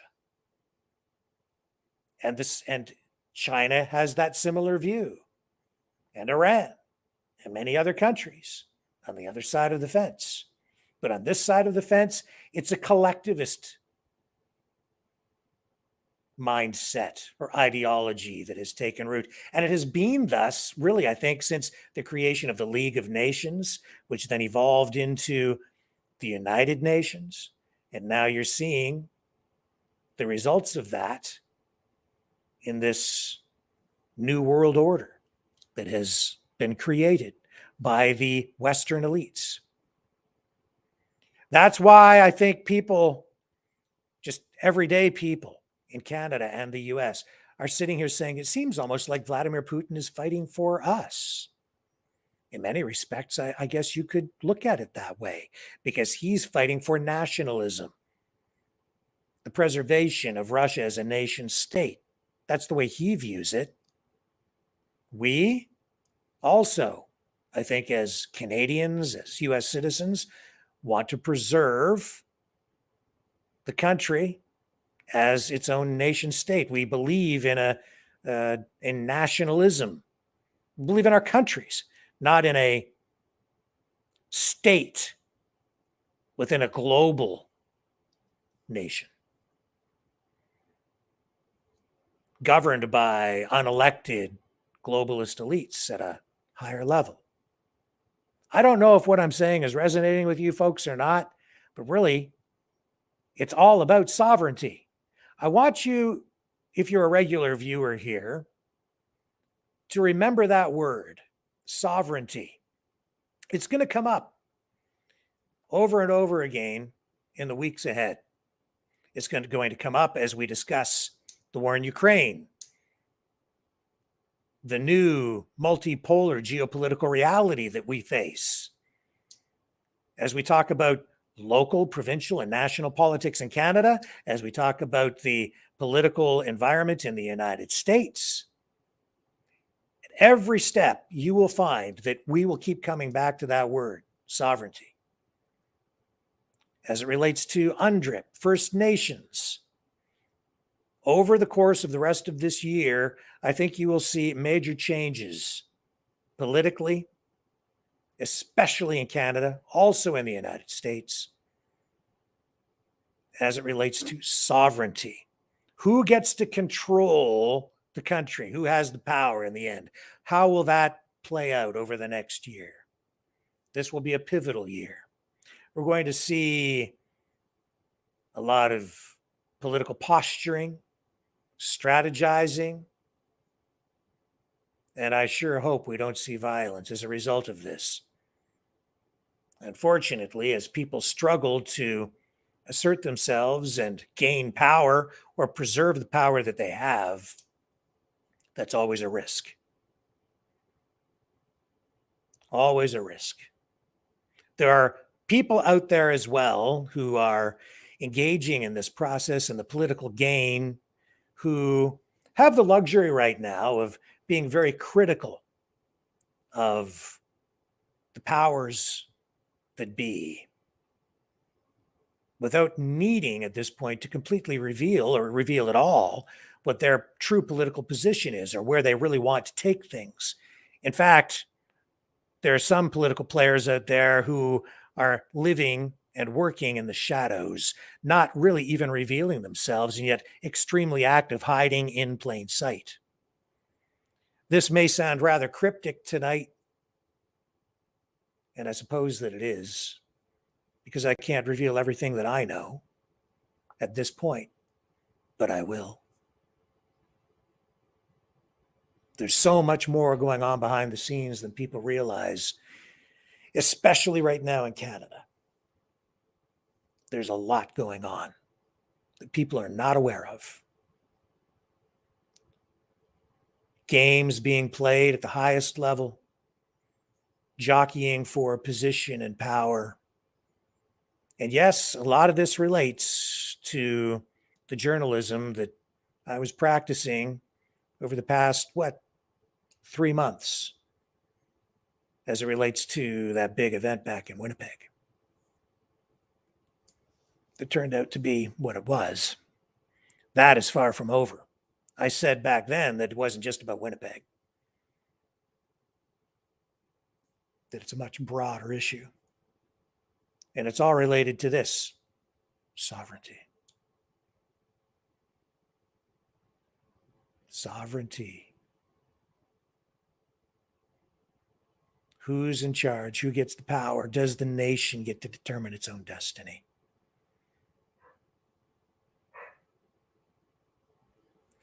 Very, very, very, very important. going to hear a lot more about this. Tomorrow night, Weldon Hachey, who ran for the mayor's position in Barrie, Ontario, will be joining us on the program again. He's Thong Man. You may remember he was on the program before. Super nice guy, freedom fighter. And he wants to come on the program tomorrow night to talk about an event that's coming up April 1st in Ottawa. And so I said, yeah, of course, Weldon, come on the show. So he'll be here tomorrow night. And actually, what he's going to talk about is related to exactly this. Even though it may not come out in those terms, it too, everything he's going to be talking about in this demonstration coming up in Ottawa, it's all about sovereignty. Sovereignty, sovereignty, sovereignty. Because you see, the Agenda 2030, climate change, the use of farmland, all of these issues, it all comes back to sovereignty and whether we as a country get to determine our own destiny as a nation state, or if we have to take orders from someone in a glass office in New York City or some other place around the globe who's been given the authority by our own politicians who sign documents and say, yes, we agree to this global agreement on climate change. You tell us what to do. Or do we get to make our own decisions here? A lot of people talking about the formation of new parties as the solution to our problems, new political parties. I'm going to say this, and this is my opinion. I don't think the creation of new political parties is going to help all that much if you can't win the hearts and the minds of the people. Ultimately, regardless of what parties you have in place, you need to change the minds of the people in order to get them to support you and your policies. It may help to create a separate political party or a new political party because you get to create your own framework and your own platform, your own rules, your own political party constitution even. And then from there, you can make changes to the federal constitution, potentially, if you get elected to power. And so that might help you bring your ideas forward into the public forum, where then you could win the hearts and minds of people. But ultimately, it's still going to come down to that. You can create all the political parties in the world, an infinite number of them. But if you can't get people to support you, then it doesn't amount to a hill of beans. You have to win the people over. And ultimately, the people are the people are the people. You have to sell the ideas to them, and you have to get yourself elected. The only way to affect change is to get the people to support you. That's public relations. That comes down to information warfare. Unfortunately, the first casualty of war is truth. And I hope that as we venture down this road, dealing with this struggle between nationalism, countries that seek a nationalist solution to their issues, the struggle between that nationalist sort of ideology around the world and the globalist ideology, as we deal with all of this, I sure hope that we find peaceful resolutions to these things, especially on the domestic front. Unfortunately, already right now, we're seeing that politics has deteriorated into actual conflict in Ukraine. And there's no question in my mind that that is a conflict between NATO, the United States, and Russia.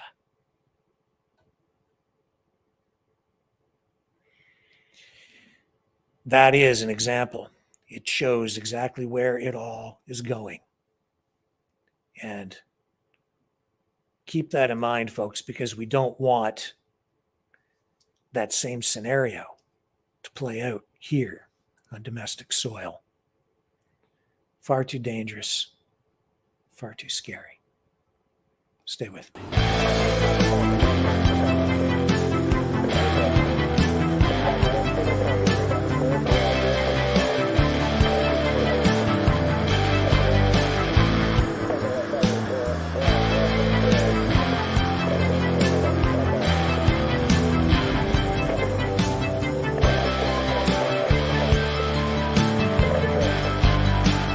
Maverick News.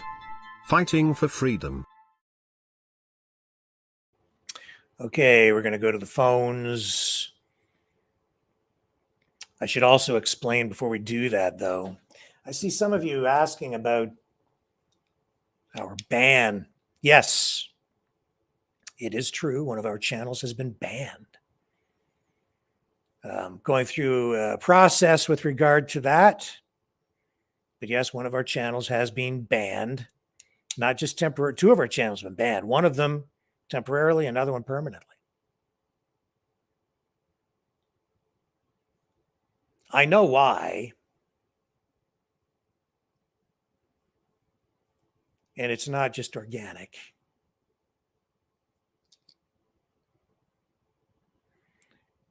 I used that word freedom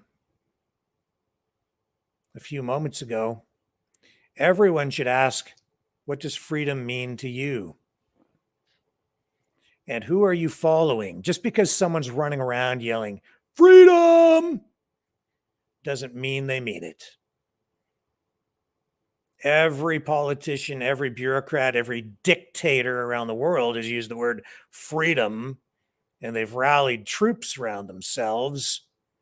Well, they brandish submachine guns or full-up machine guns and tanks and bombs and assembled military forces of people that they call freedom fighters, but sometimes they're fighting for anything but freedom. I know why our channel received the permanent ban. It's because of people who don't believe in freedom of speech. And I'm not talking about the people at YouTube. I'm not talking about Google. I'm talking about some people who run around yelling, freedom! Yeah, freedom for them, but not freedom of speech. Propagandists, liars, people who hurt people. I'll stand against them every day. I already have.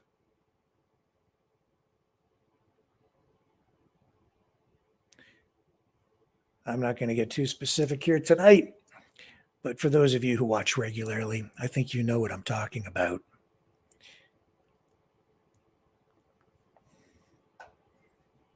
Freedom. We believe in it here. We believe in freedom of speech. I believe in a free media, freedom of expression. I've been fighting for it all my life, since I was a kid. And I'll continue to fight for it now. People who try to shut us up and shut us down, people who call themselves freedom fighters, are nothing of the sort. There's another word that starts with the letter F that describes them much more accurately. It's not freedom.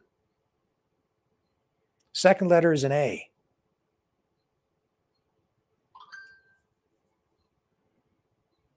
Be careful who you follow, folks. You might get just what they want. We're going to go to the phones. Stay with me. The New World Order. Government overreach. The Great Reset. Mainstream media lies. Now more than ever, independent voices are needed. Donate now at freedomreporters.com. That's freedomreporters.com. Maverick News. The antivirus program for your mind.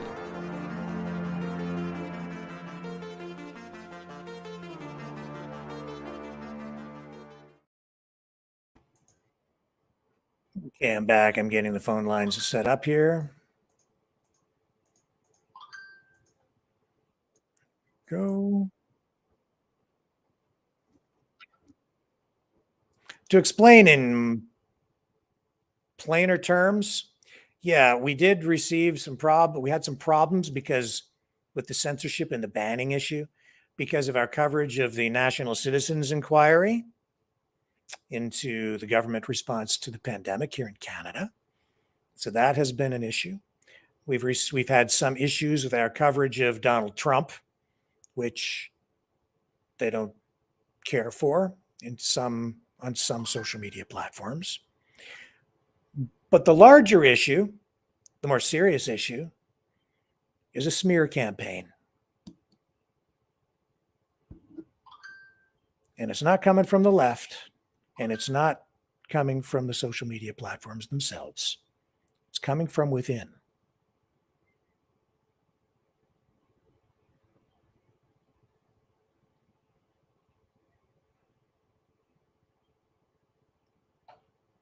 What goes around comes around.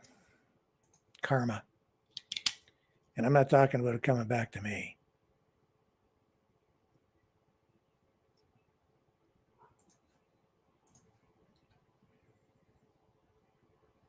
The channel was banned because of the actions of some people. But you're not going to shut me up. I'm still here. And where I see bad actors, I'll do my job as a journalist. Professionally, properly, ethically.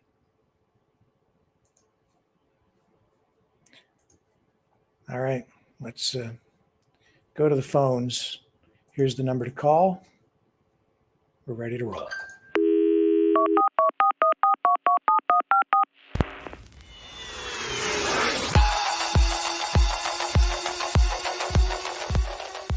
Join the conversation. Call 1-833-975-3733. That's 1-833-975. Free. Speak up. Speak out. Make your voice heard. Maverick News. Fighting for freedom by defending your right to free speech. Be a Maverick. Join us.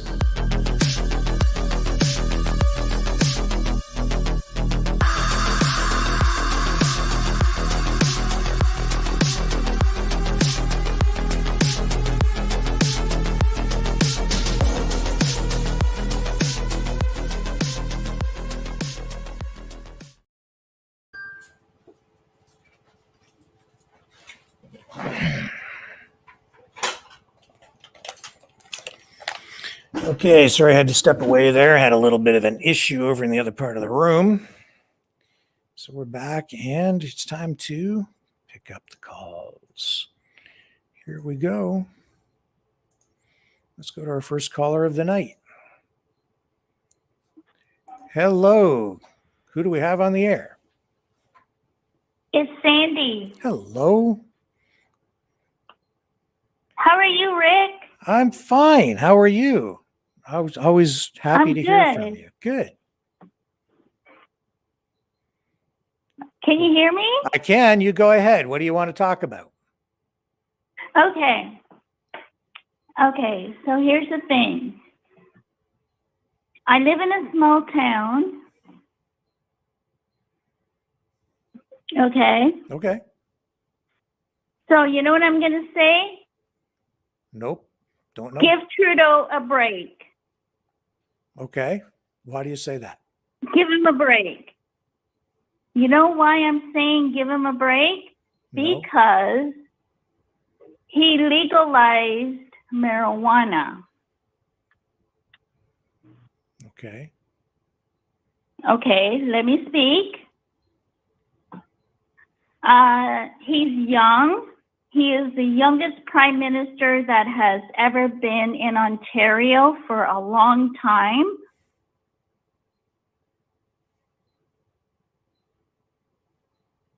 So I leave it at that. And I saw the rally of Trump on Saturday. I was disgusted. Do you know why I was disgusted? No, I don't. Okay, the tune he was using from Top Gun. Yeah. Okay. So he needs to stop doing that. He used a tune in the pandemic, and it was a Neil Young tune, and it was Keep on Rocking in the Free World. Yeah. He was sued for it. Yeah. So Neil Young backed down during the pandemic because it was a pandemic. So give it time, and I hope he comes back and sues him again for it. Okay. Yeah. So I've been doing my homework, and I've been doing a lot of homework. I saw the rally on Saturday, and Trump actually tripped down the stairs coming out of the plane. Trump. I never tripped? laughed so hard in my life. Okay. I didn't see him tripping on the weekend. You didn't notice it? He did. He tripped. No, I didn't see that. I did. I saw it, and he did. He tripped. The man is old. We need some young politicians in this world, and we need them now. Okay. So I'm going to keep it short, and I'm going to keep it brief so you can go on to your next caller. And you know what? Freedom means to me, speak the truth. Yes. You know what? That's really it in a nutshell for me too. Speak the truth. I watched it. I view it. I'm not there. I wish I was there sometimes, but I'm not. But you know what? Speak the truth. Biden, how old is he? Let's see some young politicians. Let's see some young people get into it. Let's see some young people get on it. Yeah, I agree with that. I'm 56. I have a brain of a 40-year-old. Mm-hmm. So I'm just saying. I'm 56 and I have the brain of a 12-year-old. Excellent. Maybe 14. Amazing. You know what? It's just a number. Age is just a number, but you know what? When it comes with words, attitude, live the dream. Live the dream. Thank you, Sandy. We're going to move on. You know what I'm saying? I love your platform. I love the mouse. I love everybody on here. I love Pam. You know what? Keep it going. Keep it positive. Yeah. Thank you. It's always positive when you call in. Thank you. You know what? Hey, I'm just doing my homework. I'm just saying. Okay.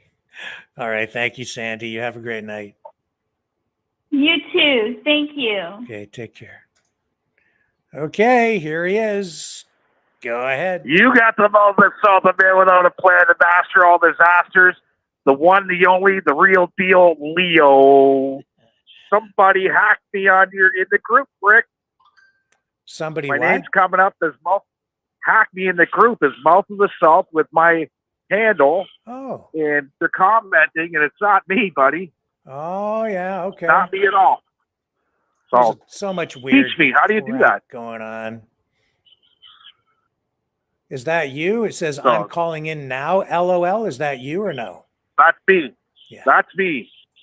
I'm in the capital letters. Who's ever writing in small letters is not me. Well, let me see if I can find it. It is what it is. Well, I'm sorry about that, but welcome to my new world. Hey, it is what it is. Yeah. You're not the only one getting screwed around. Yeah. As for Sandy, I love you, Sandy, but you're misinformed on the legalization of cannabis, because if it was legal, why are they asking 18 months to 2.5 years for me to be in prison for giving it away for food to feed the hungry? That don't sound too legal to me, Sandy. Okay, so I'm 53 next on Easter. Easter Sunday's my birthday. I'm 53. I might be 56 when I get out. So that don't sound like legal to me. It sounds like legal lies. He was close. Legal lies. So I'm not buying what he's trying to sell, okay, to the people. Yeah, I legalized marijuana. No, you didn't legalize shit. Well, you still have people like me that are still possibly with a prison sentence over their heads for cannabis. That's not even decriminalized. Yeah. You know, gives everybody the right to grow 4 plants in the backyard, okay? And I could take those 4 plants and give them to my neighbor if I wanted to, legally. But for me giving it away for food, to fill the food banks, which I did, now they're asking for some jail time? Give me a break. You know, I don't mind going to jail for something like that in a New York second. I do need a break from everything and everybody, and sometimes that's a good thing for me. Lets me refocus, re-educate my brain while I'm in there. So as for the 2 police officers, okay, the big funeral, man, what's that costing the taxpayers? Not to be rude or anything, okay, I understand. 2 young police officers died in the line of duty, okay? People die every day in the line of duty. It might not be as a first responder. Guys fall off bridges. A friend of mine last year, 1 year ago today, was crushed in a press at Saturn Tool and Die like a pancake, and he didn't even get a box of chocolates from the company because they'd be acknowledging that they were guilty, okay, for a bad press with censors. And when he walked into the press, it came down and killed him. Yeah. Okay, there was no big funeral. I was at the funeral. I got the GoFundMe started. He ended up with about 15 grand in the GoFundMe. Daryl Mills is his name. Really good guy. Okay, so people die every day on the line of duty for whatever duty you're doing. To have that many police officers from across the country, North America, everybody show up, you can bet your bottom dollar they're getting paid. They're not on their own dime. Okay, so every police force, they send a contingency of police officers to attend the funerals. That's on the backs of us. Now, a fella dies in the military, the line of duty, you can't ask for somebody serving any better than the military. And when they die, do they have these big, extravagant funerals? No, they don't. Right? So that's our tax money at its best. April 1st comes very fast. Taxes are going up, folks. Where are we go? We're going... the politicians are going to give themselves another raise, $10,000 a year, because they've done such a great job. Yeah. What a beautiful job that they did. You know, and it must be nice to have a position in life where you give yourself a pat on the back with an extra $10K a year. What a joke. You know, what's going on in Israel right now and in France, I can see that happening in our beloved country very soon. Because people can't put up with this shit anymore, Rick. You know, Israel, they're doing a strike throughout the country.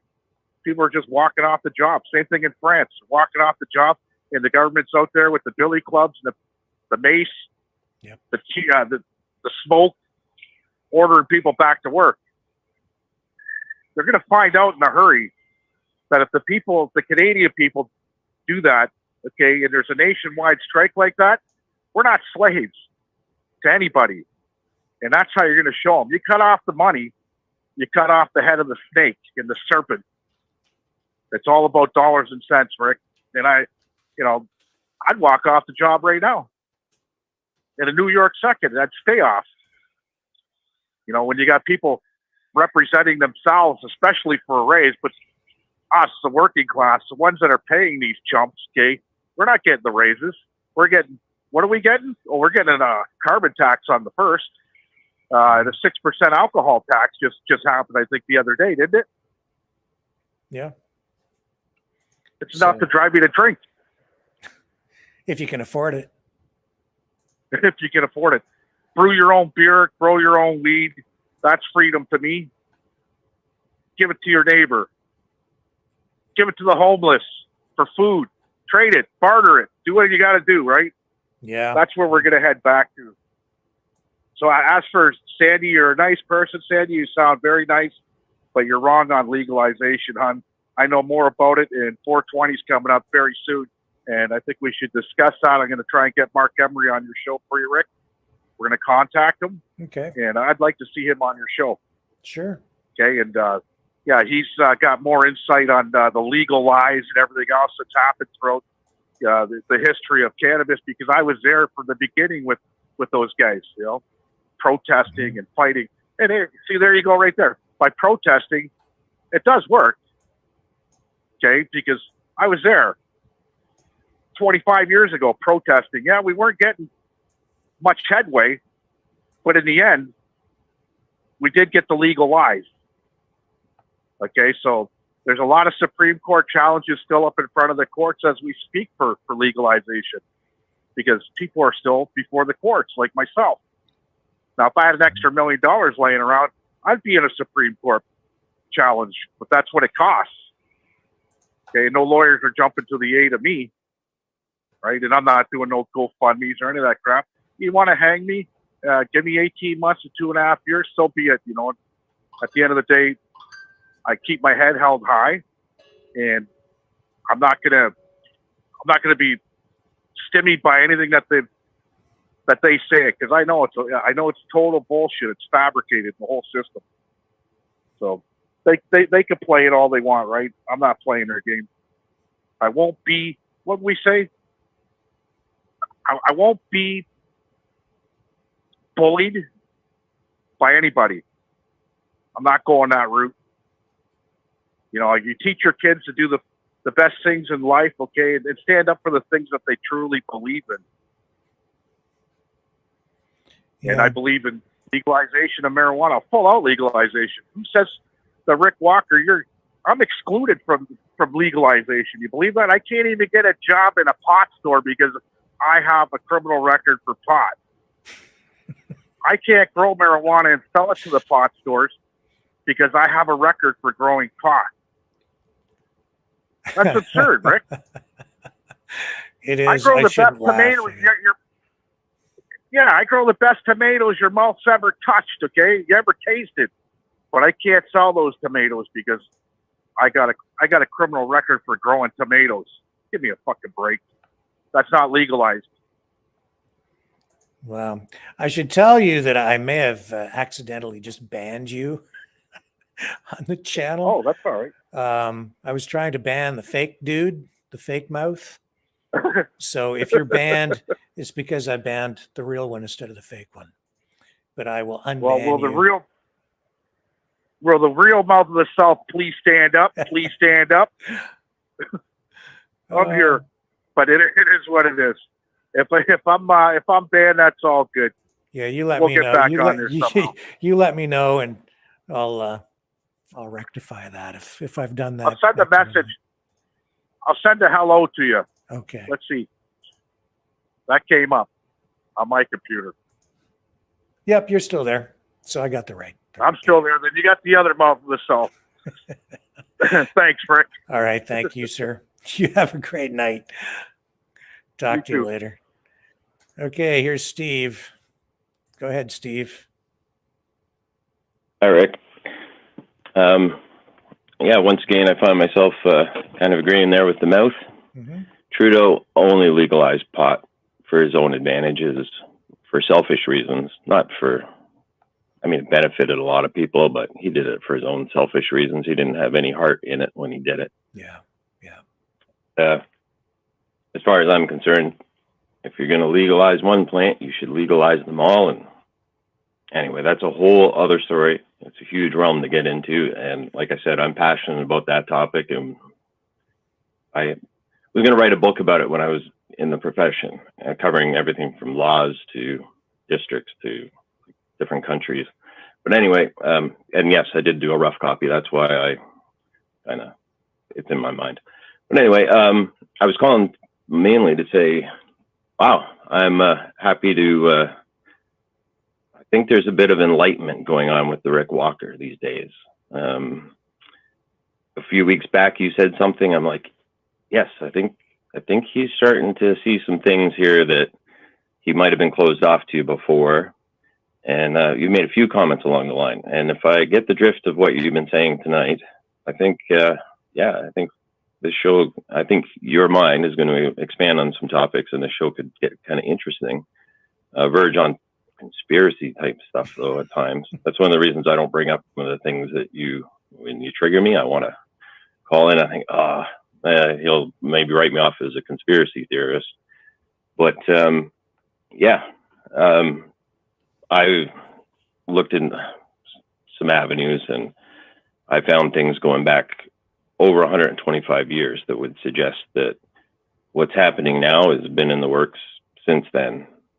Just like what you're saying about sovereignty and you know, the whole, they call it the New World Order, and I think that name's changing and giving over power and control to one central place. So that's been in the works for, well, I guess every king or leader has wanted that at some point, but this master plan, I think, is well documented in writing over the past, well, more than 125 years. But the earliest two works that I was able to find go back about 125 years. One's around 1900, and the other, I don't have a date for, but it's prior to 1900. And it's pretty well known, that book. It's all over the place. I don't like saying it because people say, oh, that's a conspiracy book, but some brilliant minds in the past have referred to that. And anyway, I'm going to drop that. But anyway, I just wanted to say, great. I'm happy about it. However, a couple of weeks back, I thought, oh, maybe he's off track again because you said something about the UN that I totally disagree with. I don't think that the UN, there's nothing good about the UN. It's all nefarious. It was nefarious in its engineering. It was nefarious literally from the first brick that got laid within the building. That institution is completely nefarious. But what was all it in good time. what was it that I said that I think it was a caller. I don't think it was the person. It was not the night when was it Dimitri? What was his name? It was not the night that you had the gentleman from the UN call in, and he was, you know, such a nice gentleman. Anyway, I won't get on that. So, but I think a caller called in and was talking about something, and then you had said that you believe that UN has good intentions, they just may not be well delivered, or something to that effect. But I don't think the UN has good intentions at all. I don't think it ever has. Right back to the founding of it and its origins, and I can't think of what it was before it was the UN. I want to say its genesis started in a different group in New York as well. I can't recall what it's called. I'm sure one of the other callers might mention it or know it. Well, there was the League of Nations, right? Thank you. Yeah, that was its genesis. And that whole idea was to bring nations together to prevent another world war, which was the idea behind it. But I think it's been perverted and turned into a collectivist ideology. And I think it's become very fascistic. Well, I agree 100%. Yeah. And I don't think that was an accident. Was it Rockefeller who donated the land? He had a large say in it in the beginning, and partly because he donated the land and because he was such a powerful man. Yeah. I've always found it interesting that they have that meditation room. Are you familiar with that? No, I don't know. I'm not familiar with the meditation room. Some people refer to it as more or less the religious room, because you can go there and meditate or whatever. But I understand it as the meditation room, and it's bizarre. Like it has a black magnetic stone, reminiscent of, you know, many other things. But it kind of shows their That's just going to sound too conspiratorial. I'll just let it go. But I don't believe that any aspect of that building was designed with good intentions, and that sums it up right there. If you look into the meditation room or the mural in the main meeting hall, it's kind of weird. But yeah, you triggered me there for something. Oh, yeah, I was going to mention a coincidence with the Vatican, but I don't recall what it is. I'm religious. I'm not Catholic, but the shift with what's going on in the Vatican and the Pope towards one world religion coincides directly with the UN and their relationships. And one world religion, one world government, one world military. And do you know who actually wanted to head the one world military? Prince Charles. The other night, something came up. I forget what it was we were talking about. And I didn't recall that. I remember that after the fact. But he had suggested, I think it was in around 2007 or 2002, the UN should head a one world military, and he had decided that maybe he should be at the head of it. Yeah. But he's very political for a king, or at least the king of England, who always said that they would not be political, which is another concern of mine. But anyway, I've probably taken up enough of your time. I just wanted to say I like the bend that you're on right now, and it seems like you might be opening your mind up to some of these former conspiracies and seeing that there are actually elements of truth through them. And I'm happy to witness that. Well, I appreciate the call, sir. It's always a pleasure to talk to thanks. you. All right, take care, my friend. Have a good night. See ya. Okay, who do we have now? Well, hello, sir. Hello. I believe that's me. Hello. How are you? I'm fine. We'll go with me because it's Yeah. anonymous. Well, I'm sticking to it. That's okay. Yeah. You know what? I agree with Steve. I'm really excited about what you're going to be opening up, what Pandora's boxes are going to be opened, because surprisingly, you may not realize this, I know a lot more than I'd let on to. And I can't wait for you to give a voice to some of it. I'm excited. Yay. Well, don't get too excited. Some of the people may not like what I have to reveal. Well, the sleeping people and the ones that don't want to know might be in that category. But those of us that have been bursting at the seams with the truth are excited as all double hockey sticks, let me tell you. Okay. Well, we'll see. I'll see if I live up to the expectations. I bet you will, judging on tonight's show. I'm excited. All right. So freedom. Yeah. Freedom is everything. It's what we were born, how we were born, what we were born into. And we have a government that should be protecting all of the freedoms, all of them. Yeah. And there is in Quebec, I found out in Quebec, they love to throw the rest of us under the bus. The honest endorsement of Bill C-11 from Andriane LaRoche, who quote unquote said, if violating freedom of expression means ensuring that Quebec content is well represented online, then that's worth it. So she just threw us under the bus. The problem is people are literally throwing the word freedom around like it's a candy bar and everybody wants a bite. Yep. And they're doing it underneath their own purpose. Yep. And that's a prime example. Prime example. If that doesn't get under your skin, I don't know what will. Because that threw us all under the bus.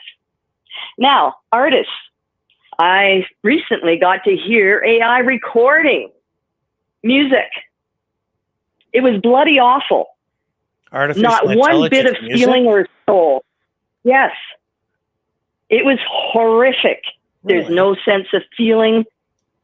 Yeah, it was awful. And think about it. When everybody was enjoying, all I could think about was this. When everybody was enjoying the Trump rally artist, which was fantastic, by the way. Yes. Imagine if all of a sudden human artists are no longer able to express themselves in such a way and do what they are so good at doing. Imagine if that was an AI artist. Would it have touched all of us as much as it did? Do you think? I don't think so. You know, it's strange times. You have artificial intelligence photos now that are created, right? By typing in text, and you can get apps to do this. Yeah, yeah. And they'll generate a Yep. photo for you. Yep. It's powerful, and it will only get better over time and exponentially. Yeah, but it doesn't have the soul. Yeah. It'll never have the meaning that real artists, humans, bring to that, because it takes a lot of craft and talent, and no one human artist creates the same thing the same. That's what makes us special, and that's what they want to take away from us. Yeah. Right? And, you know, with all this editing of DNA and all this stuff, this is a dangerous, slippery slope. It's scary. It's really scary. And I've known about this for quite a while, and I've been scared to say a word about it because, well, you know, but, you know, it is terribly real. A lot of people are going to deny it. Even if they see it on the government website. They're denying stuff on our very own government website. It's all there. But, you know, nah, it's not real. But, you know, I wanted to ask you, who was it that was talking about the budget? You had these two young guys. That's Canadian about when I came in. Federation. Oh, thank you. Okay. Yeah, that was really good. Because, yeah, they were bang on, and we need this to stop. Cringeworthy watching Trudeau with his smug answers. I'm sorry. No, I'm not sorry. There is no way in hell, double hockey sticks, excuse me, sorry, that just because somebody is young and votes for pot makes them qualified to be a prime minister. Yeah. There should be a total ethics exam. There should be morality exam. They should be so scrutinized, deeply scrutinized before they are given such a powerful position. And I've got an old photograph. It's a black and white photograph of a young Trudeau smoking a doobie. We all know why, you know, he did what he did. But again, it's like Leo said, and great call too, Leo. Like he said, it's again selective. It ain't, you know, nothing straight up with this government. Nothing. There's all kinds of twists and turns and crooked corruption, backdoor deals. It's a mess. So no, sure, it'd be great if somebody was young and ethical and had good morals and was there for the people and all that great stuff. But I would take an old fart that had all of that over any young yuccafucks any day. That's my piece on that. Now, here's the thing about our freedoms getting sold out from under us. Well, you know, if general public who are out there, for example, I saw a video, I think it was in the UK, one of the smart city things, and there were a couple of regular Joes making sure that nobody left their city, and they had their yellow vest on and whatever, and they're doing their job. If all these people, all the regular people around the entire planet just said no, stopped doing the bidding of these evil globalists. They need us right now. They need us. We do not need them. Collectively, we got more money than all of them. So they're attacking our bank accounts and all of that. TD has gone rogue. I mean, I swear to, for the ever loving, I put out the message today in a big way because TD has made it utterly impossible to even say no to their digital BS. Yeah. They made it impossible. So people who don't know about it, they're going to find themselves one morning, they're going to get a huge slap in the face and they're stuck. They've lost their sovereignty with their financials. You know, unbelievable. Sovereignty is huge. It's everything. Freedom and sovereignty. I mean, without all of that, we're doomed. And I 100% everything you said about Putin, bang on. Bang on. Mm-hmm. I've always been, I have 100% felt like he was fighting for all of us in this case. The corruption in the UN and everywhere, like, the corruption is brutal. He's the only one making sense right now, literally. And yeah, I'm excited about what's around the corner in one way. If everything goes the way we in our deep hearts actually hope and think will, we're going to come out the other side okay, but we got a crap load of crap to get through before we get there.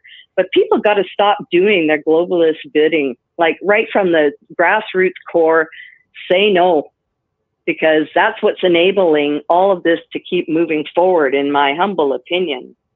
The New World Order, the presidents for how many years have been bringing up the New World Order? They have been talking about this for a heck of a long time. And yet people kept sleeping and thinking, nah, what did he just say? Oh, hon, can you grab me another beer? And now we're here. Yeah. Right?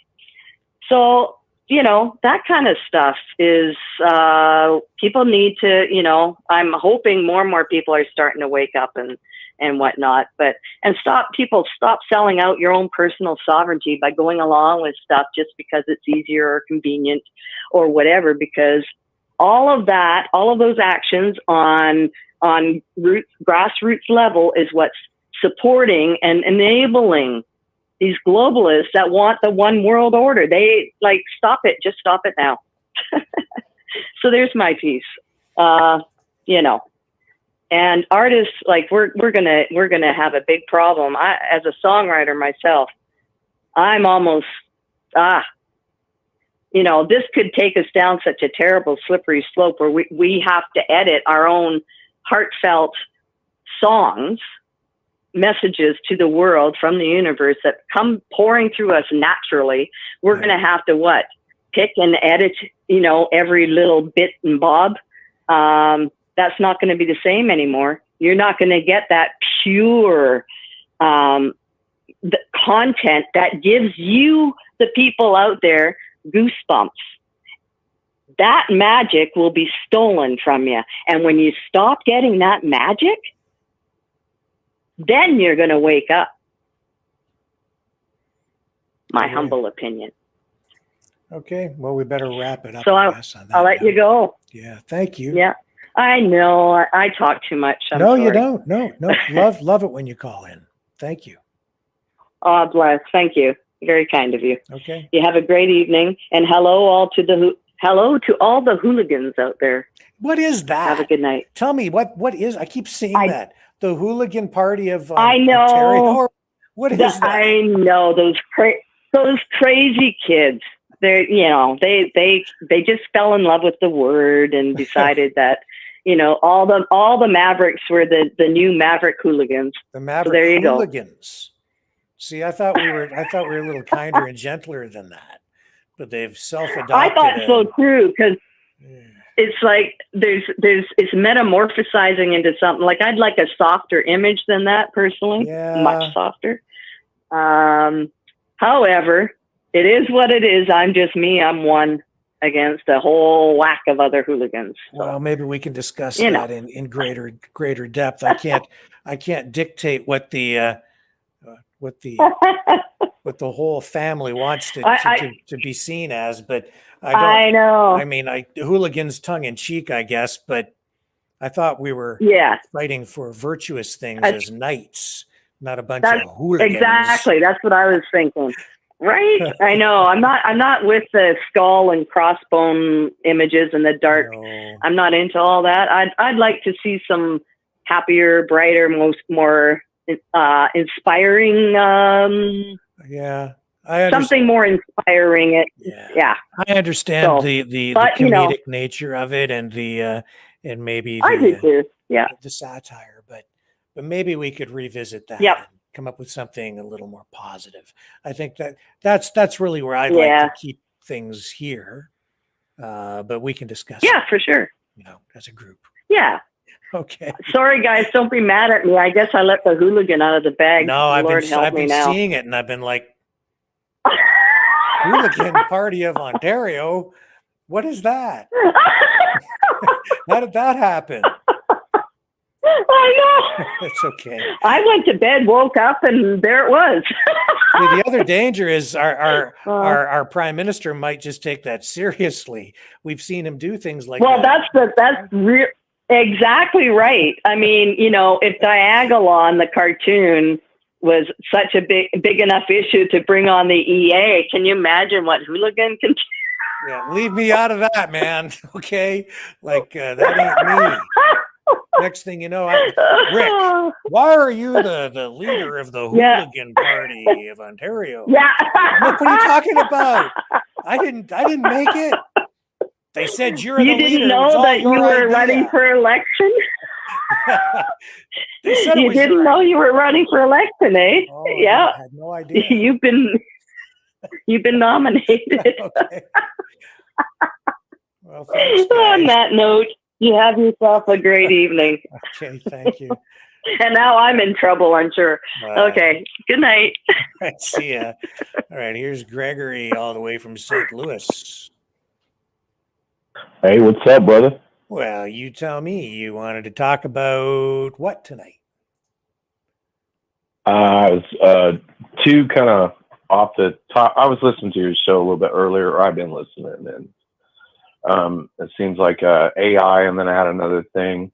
I heard people kind of worried about the AI thing. I am also an artist. I'm a musician and an artist. I've been to college, and I don't know if people recognize this, but music comes from pain and joy, something that has a soul.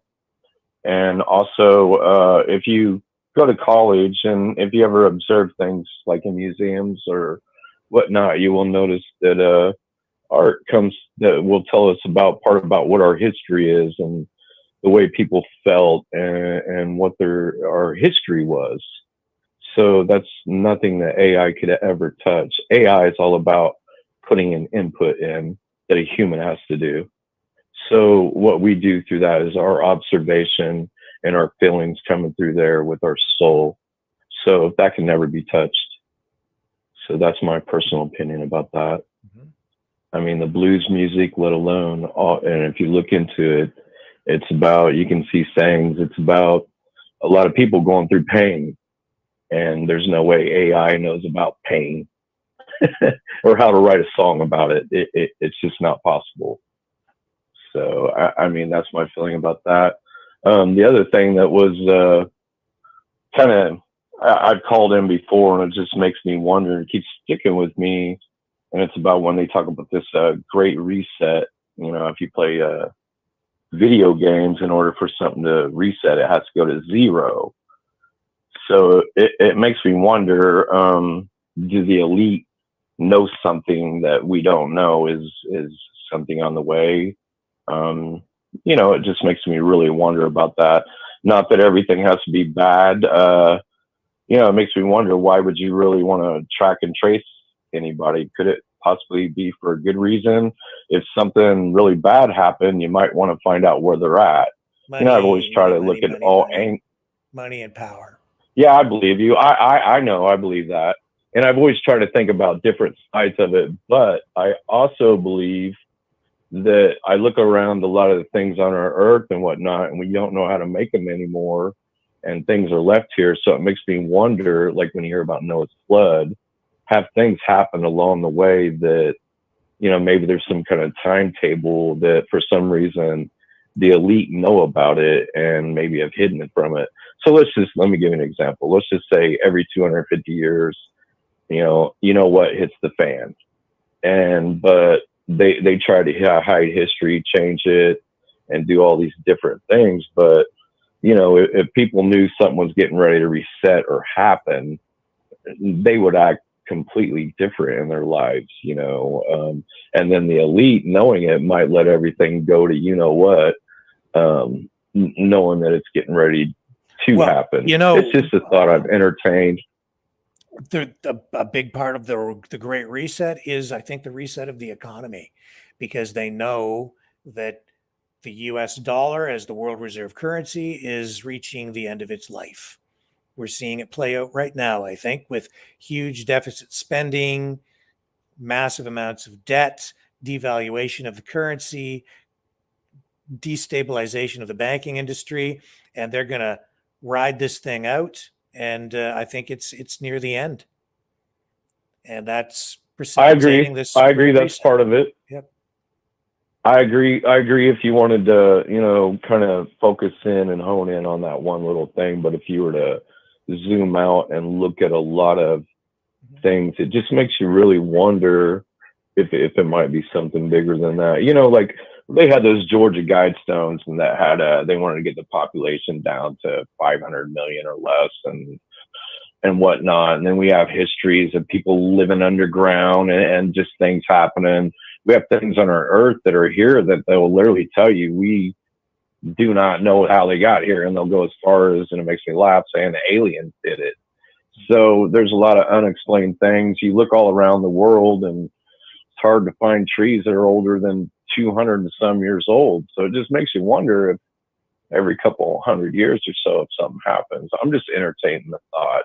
That's all I'm saying. When I keep hearing Great Reset and all that, I'm just trying to open my mind up to that. It's something known by these guys. They have these really expensive bunkers, and all this stuff. I'm throwing this out there. It's Hollywood, but I'm just seeing what you may say or think about that.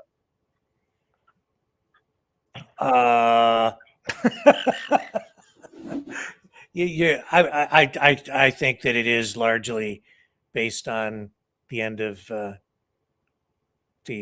our current economic system's lifespan, the dollar, and I think you're seeing the elites trying to just assert their power and influence, preserve it, and a lot of that is why we're seeing this conflict with Russia, China, Iran.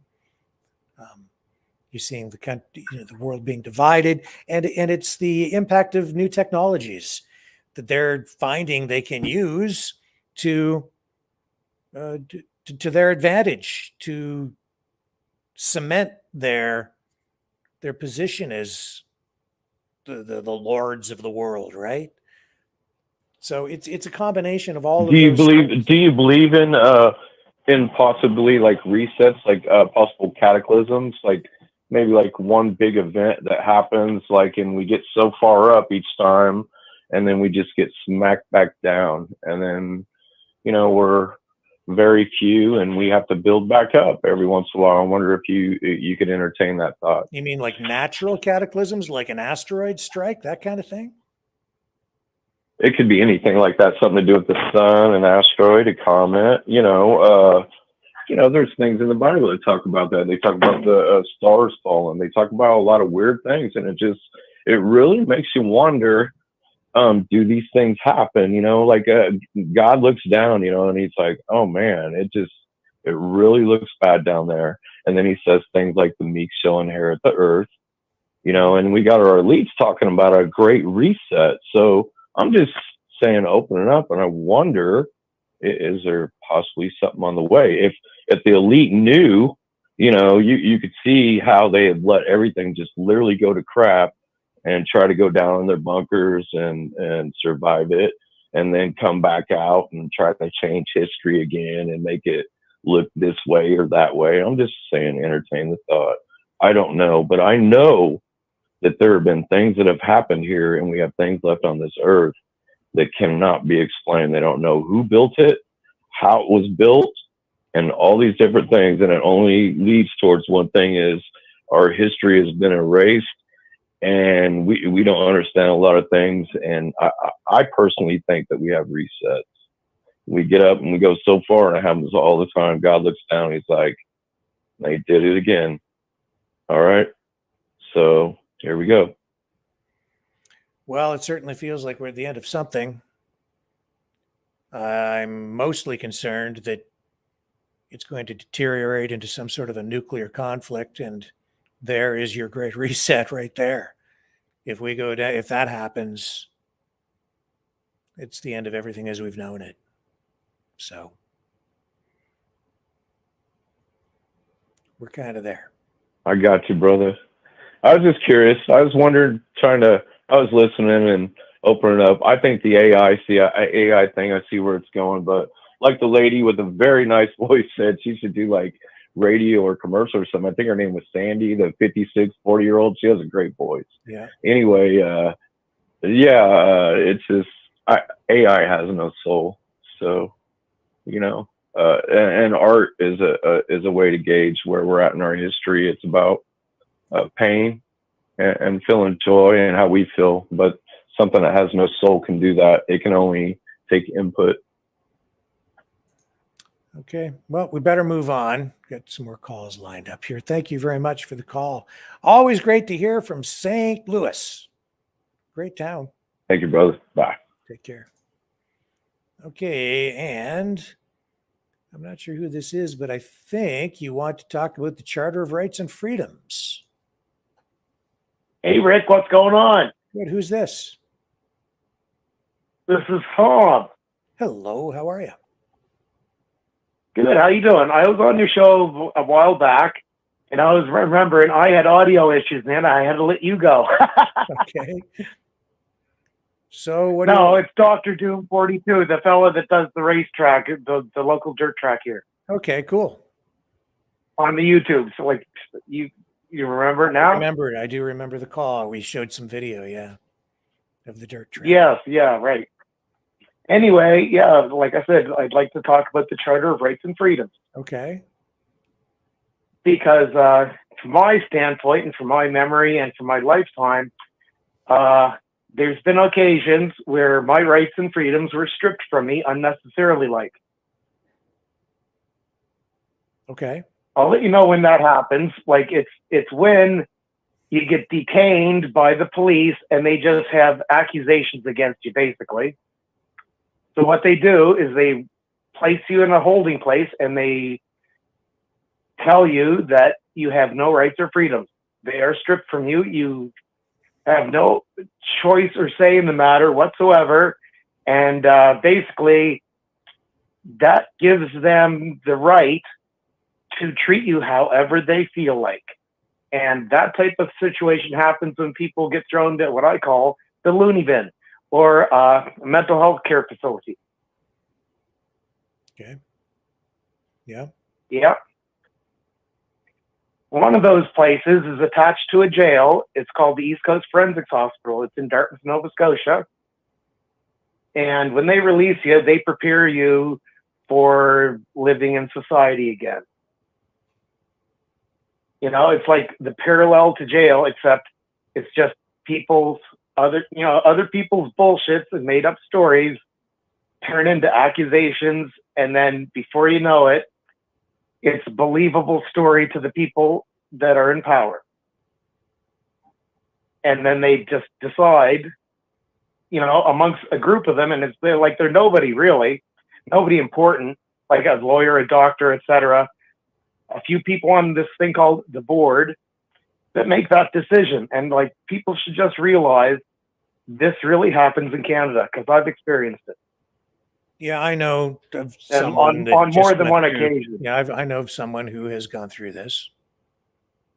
Yes, well, let me tell you, the treatment that you suffer, basically, I'll put it to you this way. I had a problem with the word settle because they just wouldn't explain it to me clearly. And I know what settle means in a banking term. It means you got to wait 2 days for your money to wash through the system. It settles. That's what it does. In order for you to get your money out of the banking system, basically, it's a network of trading that happens that outputs your money. Yeah. from where it begins its journey, basically. And it takes a couple of days for that to happen because it's a complicated procedure that it takes time, and the machines can only go so fast. Yeah. Yeah. Well, I'm glad you're understanding this whole conversation so far, because it's got to do with like I said, the rights, the Charter of Rights and Freedoms. Now, if anybody were to care to read that carefully and slowly and just pick apart every word, you would come to realize that the government is habitual at stripping people's rights and freedoms just because they want to be the boss of how history in the future is going to happen. You see?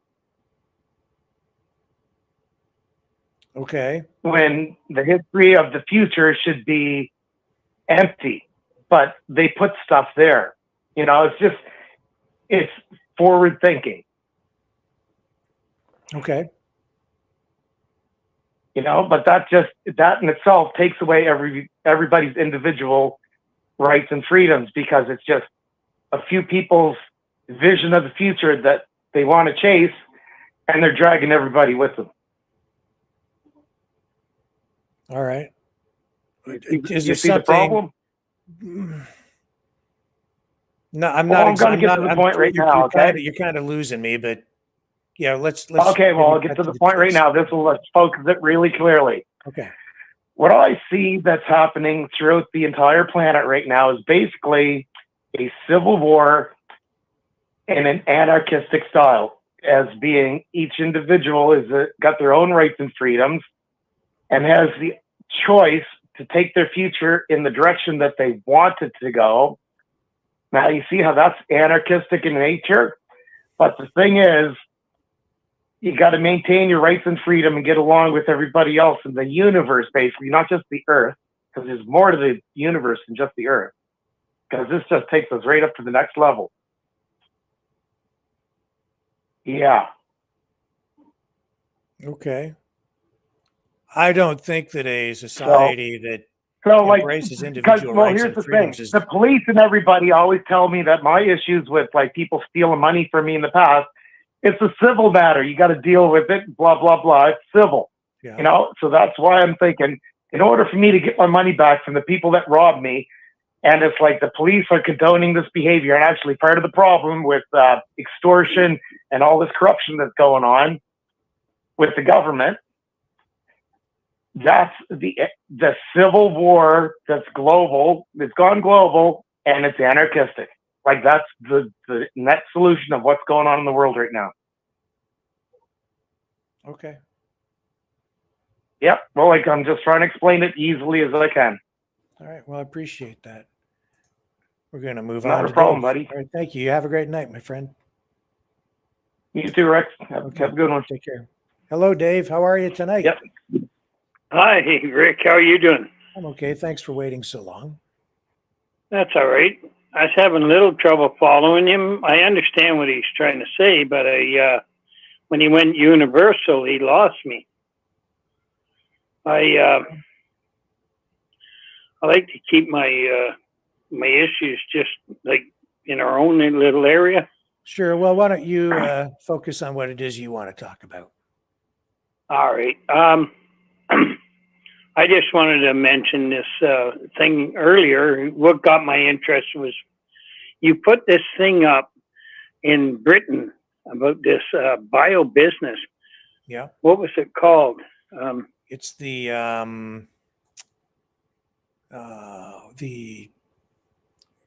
precision bred legislation. Right. Precision bred. Yeah. Now, doesn't that really bring your attention there?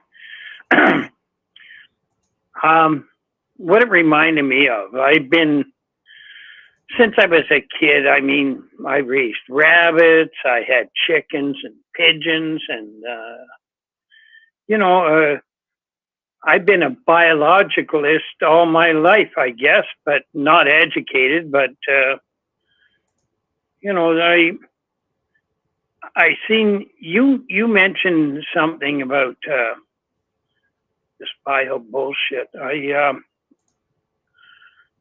I think actually what they're trying to do with the GMOs and all this business is they want to control everything. They want to play God, is what's going on. They want to play God. They want to genetically do whatever they think is best and, you know, create their own people. They've been trying to do this for years. They never got away with it after, you know, in the Second World War, they were already looking into all this. But they have the technology now. Now they're trying to create this where people are going to be selected. You're going to have to be selectively bred. Then we can modify you on top of that with the AI. I mean, I'm 71 years old. I would have never imagined back in the day that this was ever going to be going on. Not my lifetime anyway. But apparently it's here. And I was very impressed that the amount of knowledge you seem to have when you brought this up, and then you started talking about it comes down to sovereignty. Well, that's the whole idea. It's about sovereignty. But they're going to control this. What they want to do is control everybody on the planet. Then they're going to selectively breed what you're eating, selectively breed who you are. Like, they're not God.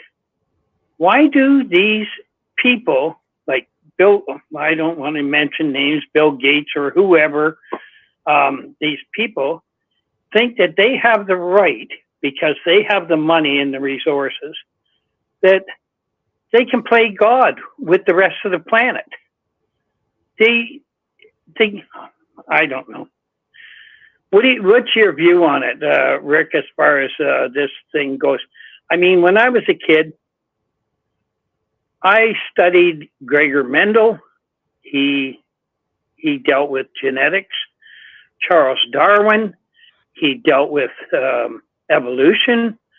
These guys have taken all this knowledge that these other guys discovered, and now they want to take our modern technology and put it all together and control everything with that shit.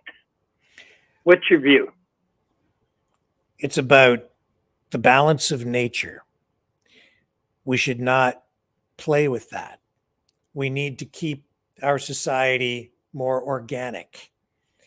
I think even the reference to the eighth fire, First Nations, is very much in that vein. When these, and I think this is really at the heart of the whole matter, genetic engineering, biotechnology. It's the heart of my soul you're talking about. These scientists, these collectivists, these, I'll call them communofascistic globalists. I think that's really the new term, globalists. Well, that sounds about right. They believe they can control everything from the economy to the weather to the evolution of entire species, convert living beings like human beings into transhumans, converging even in the weather, machines and humans and animals. They can create whatever they want to create. They can control things to a degree that is true, but at a certain point, the laws of nature become undeniable. And like everything that human beings try to control, when they try to exert that control, they get unintended consequences. They think, some people think they can just look at the economy. They think that they can get what they want simply by printing more money or taxing a certain group of people to get this outcome. But in reality, it sets off a chain reaction with a whole series of unintended consequences where they may have positive or negative consequences or impacts on other people or in other areas that they never foresaw. So too is the case with biotechnology, genetic engineering. They're opening a Pandora's box of horrors, in my opinion. Absolutely. You go down that road, you start creating entirely new species. You look at what happens with just invasive species coming from one part of the earth to, say, Lake Erie, zebra mussels. That's all sea man-made lamprey. too. They created that shit. Yeah, you know, you let these genies out of the bottle. Who knows what you end up with? And you're dealing with already, without even really getting too deeply into this at this point. We're at the beginning stages of this kind of technology, and we're already wrestling with the ethics of it. I raised all these questions already. At what point does an animal become human if you're mixing human DNA with an animal? Well, and then when do they get? Oh yeah, and then add a little artificial intelligence in there. Well, if no, you're, they're if you believe really in stepping out of their bounds. I mean, you're not. Artificial intelligence is computer intelligence, right? So if you get people jacked in, we've seen the monkeys that they can actually wirelessly through Bluetooth control the Pong game, right, with their brains.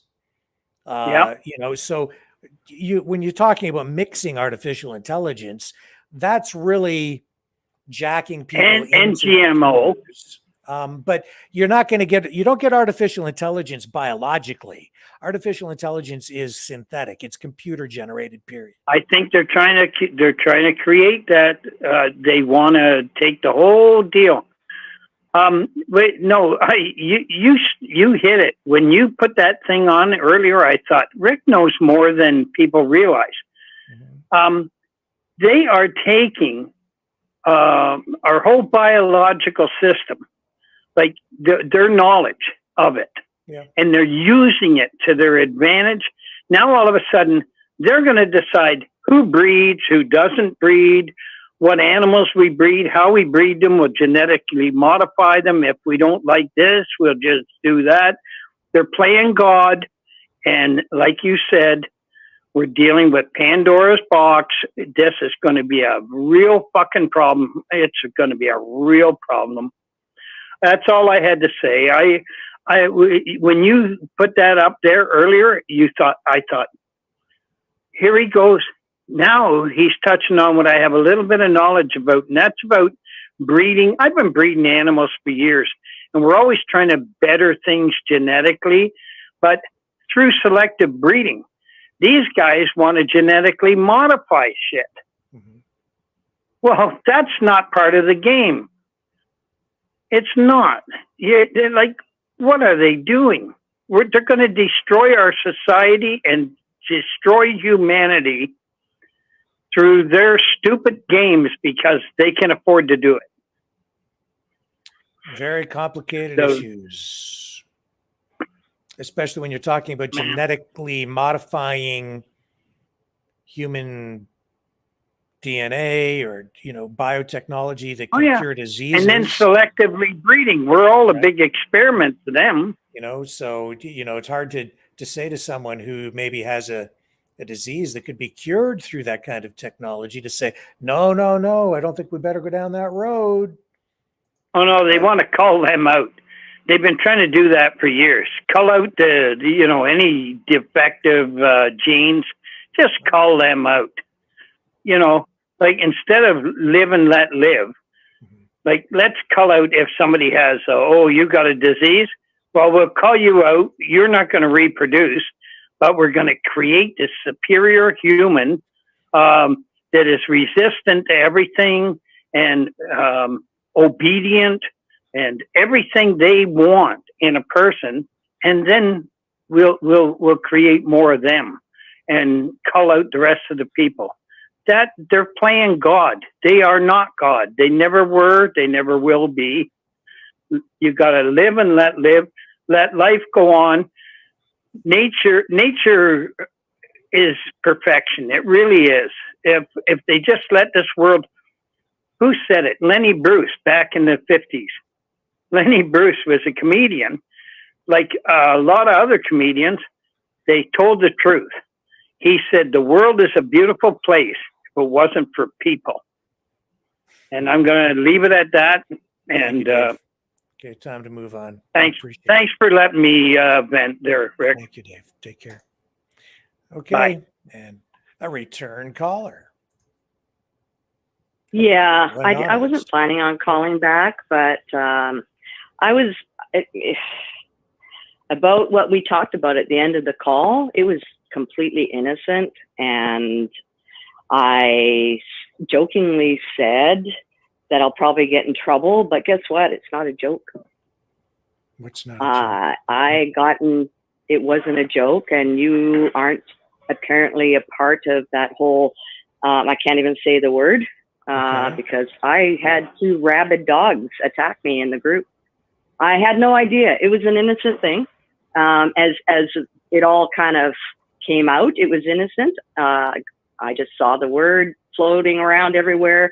I wasn't a part of whatever that created this special side part, but to me, it was just a Maverick group.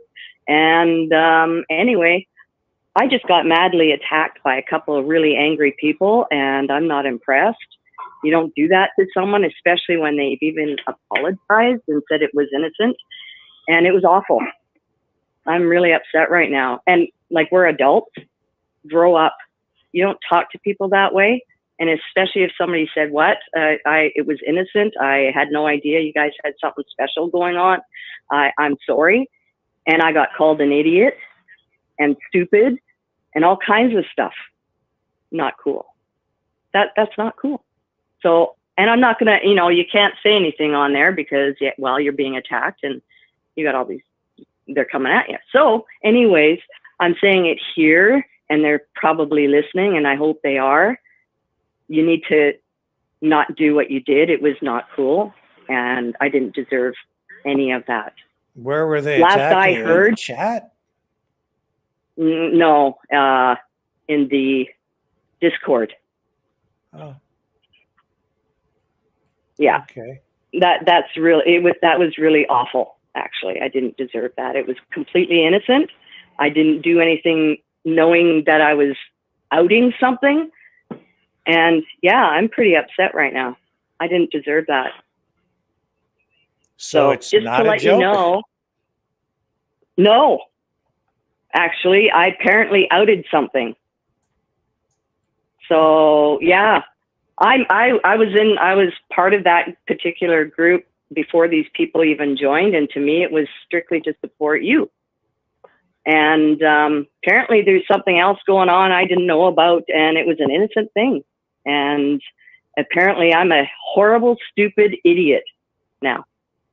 So, sorry, Rick. I didn't mean to jump in with that, but there was nobody was listening to me. I was just getting name called and all kinds of stuff. And so here I am. I'm speaking it.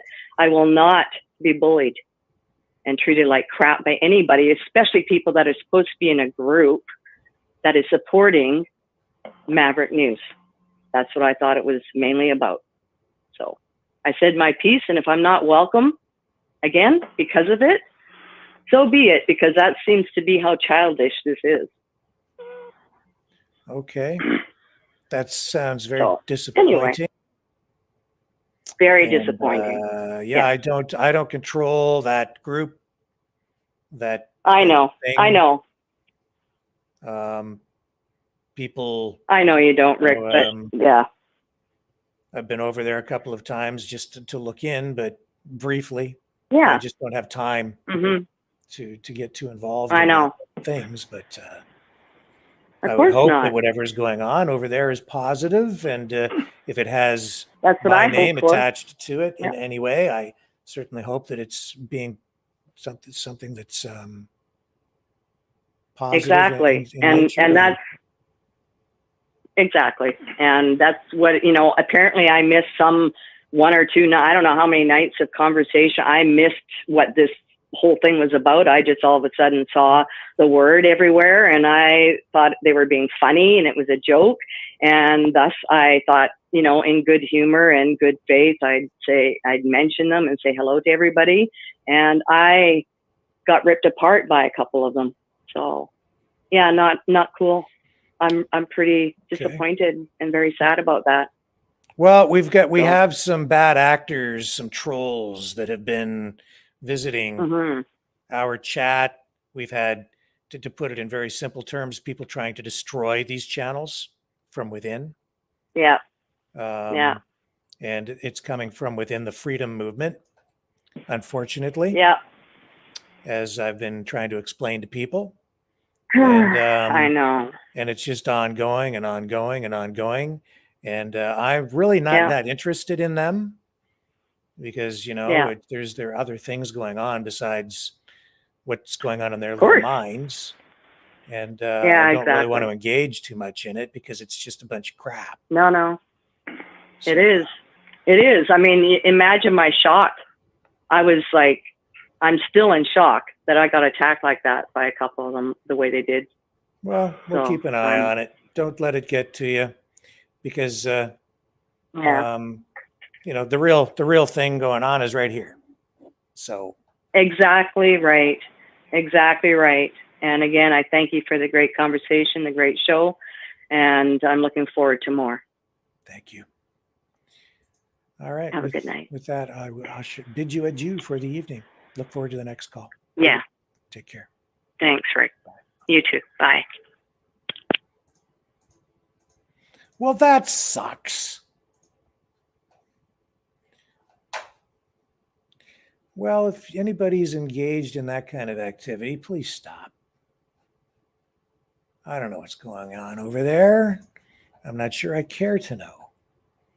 Yeah, the hooligan stuff, whatever that's about, I don't know what it's about. I thought it was some sort of a joke. No idea. I have nothing to do with it. I just noticed references to it, but that didn't sound very good to me.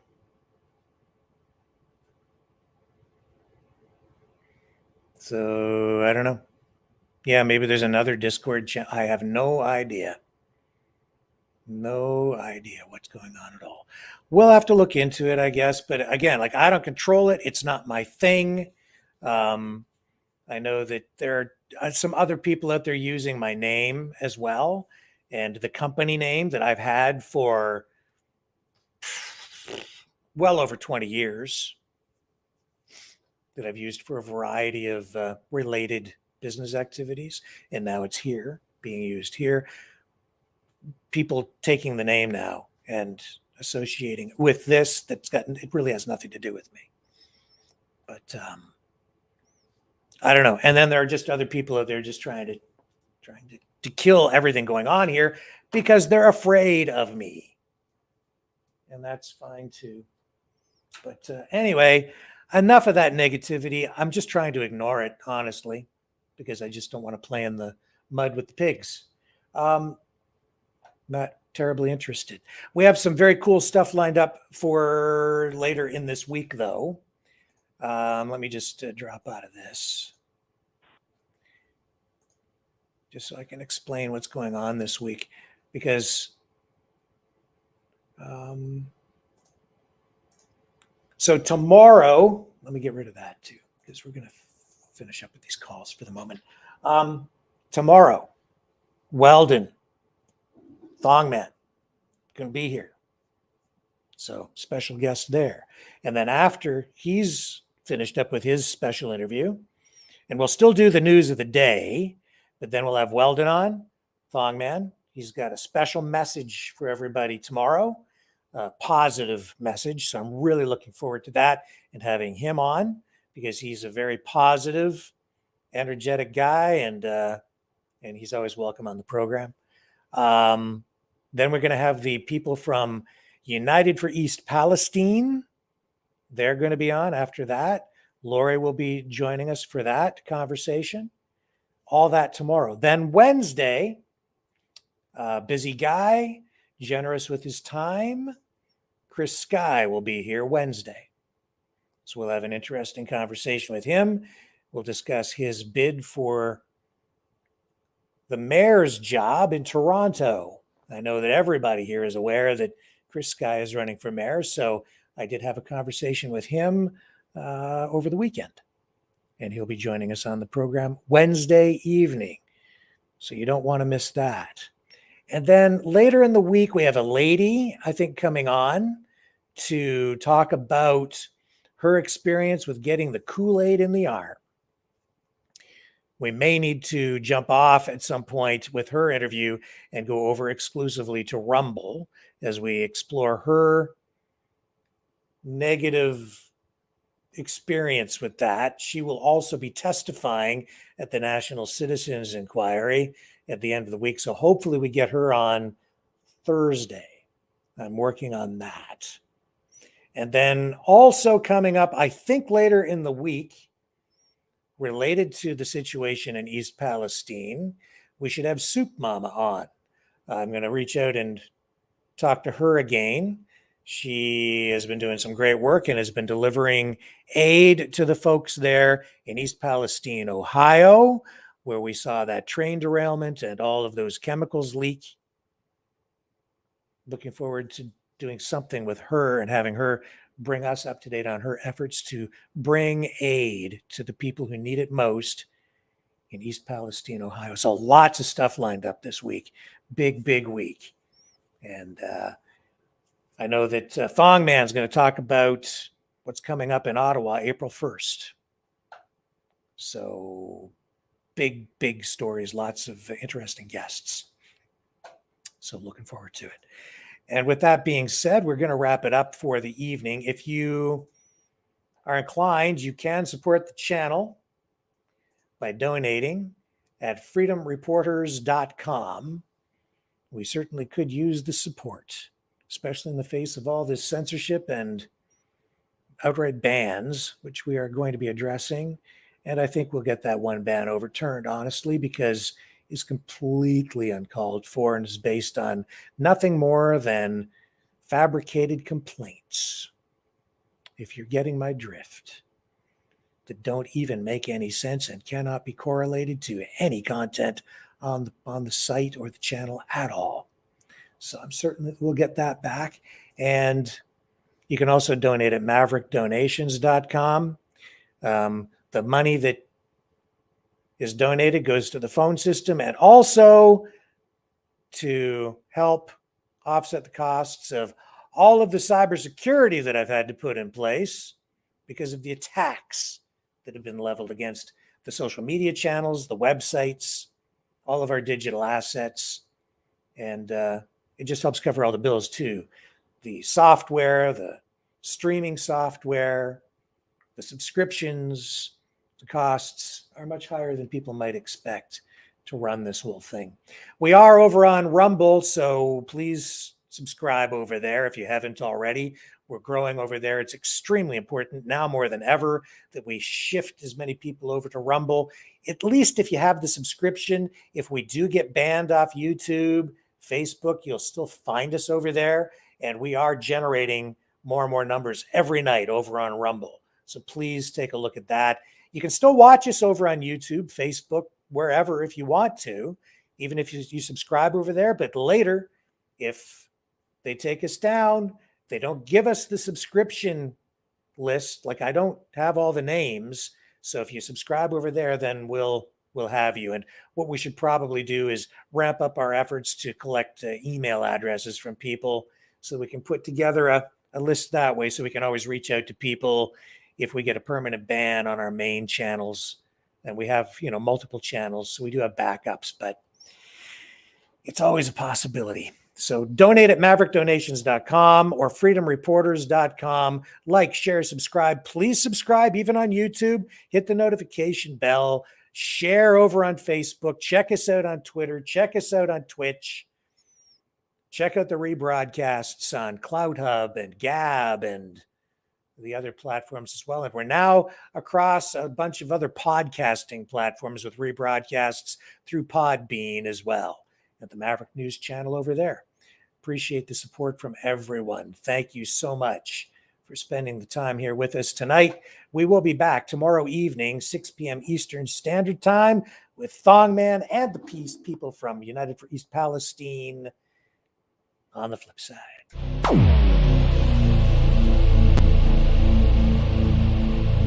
This has been a Maverick Multimedia production.